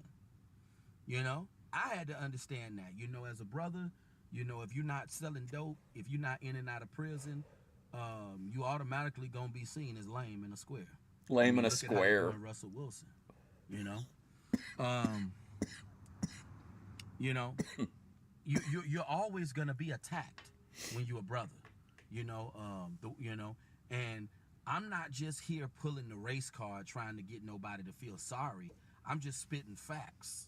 Every time I get on camera, I'm spitting facts. You can't refute nothing that I'm saying. If I was you know, a lot of you brothers, if you guys were a man of another ethnicity, a lot of these challenges that you brothers going through, y'all would have never. So been through these if he was y'all would have never been. basically he's saying if he was vanilla guy, and I'm not saying he would be men of getting other pussy. ethnicities don't have challenges. I'm not saying that, but as a brother, you destined to experience it, because as a brother, you have to fit that stereotype. You know, as a black man, if you're not selling drugs, if you're not in and out of prison, you know, if you're not walking around with guns, you know, no one is going to take you serious or respect. So really, he's making this really broad statement, which is that his problems are due to that he's black. But essentially, to me anyway, listening to this and knowing what he's talked about in the past, it seems like he's more so saying that, like, because he's black, because he's black and he has the lifestyle that he has, that, like, that's not desirable to black women, right? That they want, in his mind, they want like a very specific version of a black guy, and that's not what he is. Respect you. And that's just the honest to God. So he's playing the race card, but not in like the traditional way that people probably assume. If I was a white guy, I wouldn't be 36 and ain't never had no pussy. I wouldn't be in this position that I'm in. I know I wouldn't. A lot of brothers swear up and down that they ugly, but some of you brothers probably don't even think you ugly. Like me, I never felt that I was no hideous looking guy. But you know, it's a lot of stigmas in the urban community. You know, look at savvy guy lighting up, just has making sure he's properly lit. You know, as a black man, I always knew that if you wasn't a thug, if you're not selling drugs, you know, no black woman is gonna take you serious as a brother. You know, they automatically gonna think you're lame. They automatically gonna think you a square. We already know that. And a lot of you brothers that's in these positions. So, like, really, he's saying that the difference isn't so much being white in general. It's just he feels like if he had his lifestyle and his attitude and he was white, that, like, white women would be more receptive to that than black women are receptive to him as it stands. Y'all know that. You know? Do you think that's true? Do you think that...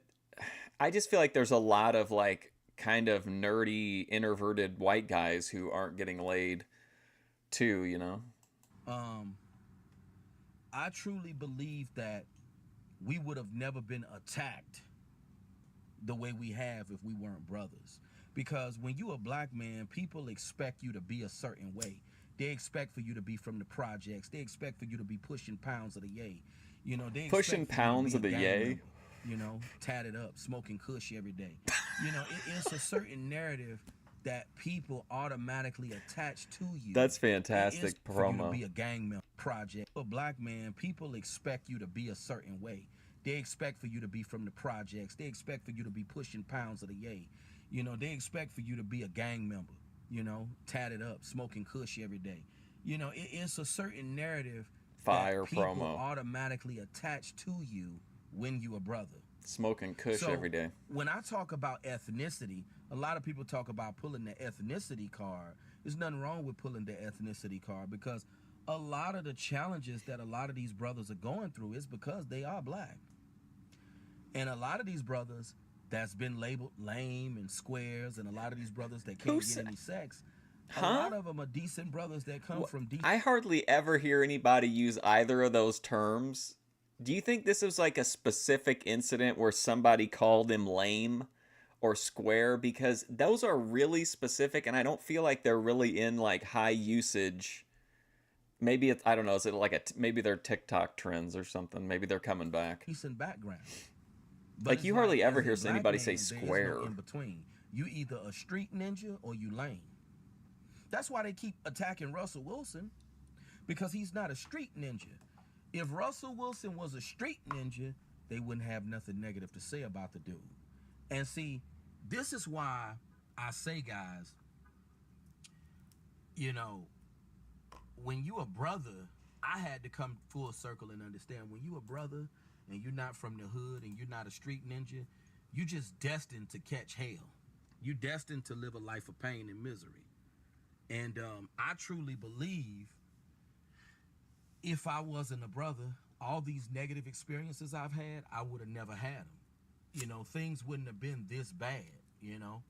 You know, things wouldn't have been, you know, I wouldn't have been going through all the hell and all the turmoil that I've gone through in my life. I feel like the way he's holding the camera is making me think the car's moving. You know?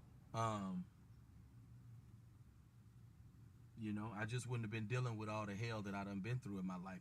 Because what I had to come to understand is that when you a brother, especially when you a black man, people automatically have a certain impression of you. They automatically think, you know, this is why I talk about ethnicity, because it's a real thing. This, you know, when you a brother, people automatically think you a drug dealer, you're from the streets, you've been to prison. You know, people automatically have these negative opinions of you as a black man. So, you know, as a brother, you know, if you don't fit that negative stereotype, I feel like somebody said something to him, and called that's him why a lot lame of or you something. brothers have caught all the hell you done caught. I truly believe if I was a man of another ethnicity, I wouldn't have caught all the hell that I done caught in my life. No, I wouldn't have caught all the hell. And a lot of you brothers, y'all been catching hell since y'all was teenagers. You know? I was clown when I was a teenager. You know? Called scrawny. You know? When, you know, I didn't have no masculine physique when I was a teenager, you know. Back when I was a teen, are you still here for this? I looked like a scrawny little boy. And I got clowned because of that when I was a teen. You know? Boy. I didn't have no call, you know? I was clown when I was a teenager. You know? Called scrawny, you know? When I didn't have no masculine physique when I was a teenager, you know. Back when I was a teen, I looked like a scrawny little boy. And I got clowned because of that when I was a teen. Poor Savvy. You know, it's like nothing is never good enough.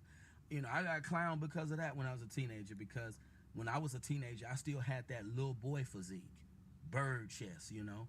I had that little boy physique. I thought I would never fill out, but I did, you know.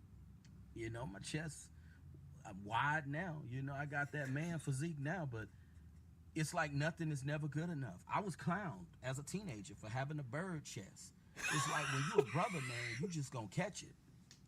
You know, and I truly believe all this hell that I done been through in my life, it wouldn't have been this bad if I was a man of another ethnicity. You know, because I just gotta say it. The fact that Savvy Guy can just sit in his car or walk around a neighborhood, and I know that he loops and I know that he covers a lot of the same topics multiple times, but the fact that he can deliver so consistently and hit it, and out, if you don't like it, it's never going to win you over. But like, if you like Savvy Guy content, he knows how to make and deliver Savvy Guy content. You know what I mean? Like, he knows what the viewers want. Like, I just think he's so consistent in delivering like that you could open any Savvy Guy video and it's going to be entertaining. Whether he's singing, dancing, doing a perfume review, doing a black pill vlog, a race vlog, whatever. Like, I just think Savvy Guy's like absolutely one of the all-time best. Negative impression of you when you a brother. And this is why I'm talking about ethnicity right now, guys, because when you are a black man, especially, people automatically have a negative impression of you. You know, as a brother, you know, especially in the urban community, you know, if you're not a thug, if you're not a street ninja, you get clowned by your own people. Other ethnic groups of people already have their perception of you. So it's like, as a brother, you just can't win for losing. And that's why I had to come to terms and understand that, you know, a lot of the challenges that I've been through in my life, a lot of the hell and a lot of the adversity that I've endured in my life, if I wasn't a brother, all this hell that I've He's had a great life, summer, maybe rivaled only by it wouldn't VP, have I been think. this bad. I just don't believe it would have been this bad if I wasn't a brother. What do you brothers think? Do you brothers think all the hell that you've been through in your life, you would have been through it if you wasn't a brother? You know? And this is why I say it's nothing wrong with talking about ethnicity. He'll shift though later on and say that like he doesn't like it when That's one thing I had people to come full circle on. view things like Ethnicity that. plays You know a what I big mean? Like role he's in always why kind of you're going through shifting what you're position going a little bit. Because he even plays a said at big some role point that he because did as a say black when man- that, remember the lady at his work brought in the champagne bottle and the cake, and then he said that maybe there were like that not all that's when we got the not all women, remember? Not all women are evil. You gotta be like King Von. That's what you gotta be. You gotta be a gang member, a drug dealer. I should somebody review. done I should served do time a in prison, like I do for the drinking movies. I should promethazine. review That's what Savvy you gotta Guy's be summer when you're a content. brother. If you're not on that, if you don't come from the streets and you don't live that kind of lifestyle, as a brother, you're gonna be seen as lame, and sisters are not gonna want to give you no pussy. That's the truth. And this is why you brothers have been through what you've been through, and this is why I've been through what I've been through. Tell me I'm lying. You guys make sure you comment, rate, subscribe. This is why I say, don't never let no one bash you and We're say, gonna "Well, get to you're just putting 10,000 a by race card." Christmas. No, I know we can ethnicity do it. matters. It matters. It matters a whole lot in why you're going through the challenges and adversities that you're going through in your life. Oh man. Ethnicity most certainly matters. You know? People don't like the truth. And I notice a lot of you brothers, y'all probably been attacked in y'all life just like I have. I've been attacked all my life by people. Mm-hmm. You know, because when you spit the truth and you telling the truth, people gonna always say you're negative. That really did. It had a really big impact on him. Like, I honestly thought, like, remembering back, I think I actually bought into that we might see the Bloomer arc. Like, it felt like for a minute there, like, he was kind of shifting focus a little bit, but then he fell back into Black Pill, and then he had that, like, luxury / AI music / silent headphones dancing arc. They're gonna always try to blame you. What a They gonna summer always for try to make Savvy it seem Guy, like you man. the bad guy. I'm going to review mean, Savvy Guy's summer content. Tell me I'm lying, guys.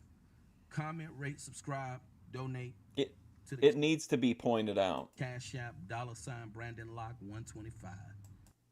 Brandon Locke 125. Yeah, I do think that's the case with Paro. I think he absolutely thinks that is true. And it's like it is kind of like how Savvy Guy sticks to his viewpoints. Like, that's always what Paro comes back to all the time. I saw him one time. I'm not trying to bust him out, but he did say in a chat one time, I think it might have been Dirty Dalish or somebody that had Paro had seen their online pornography. And Paro told them for some reason in the chat that, like, that their partner's dick was bigger than his. And I just, like, I was mind blown by it. I didn't really understand that strategy. All right, well, I'm going to go. I'll be back tomorrow for Memphis Wrestling, the return of Superstar Bill Dundee. I cannot wait for that. And then Saturday will be Boit Watch. But I'm going to go. Thanks for hanging out. Hopefully I'll see you soon.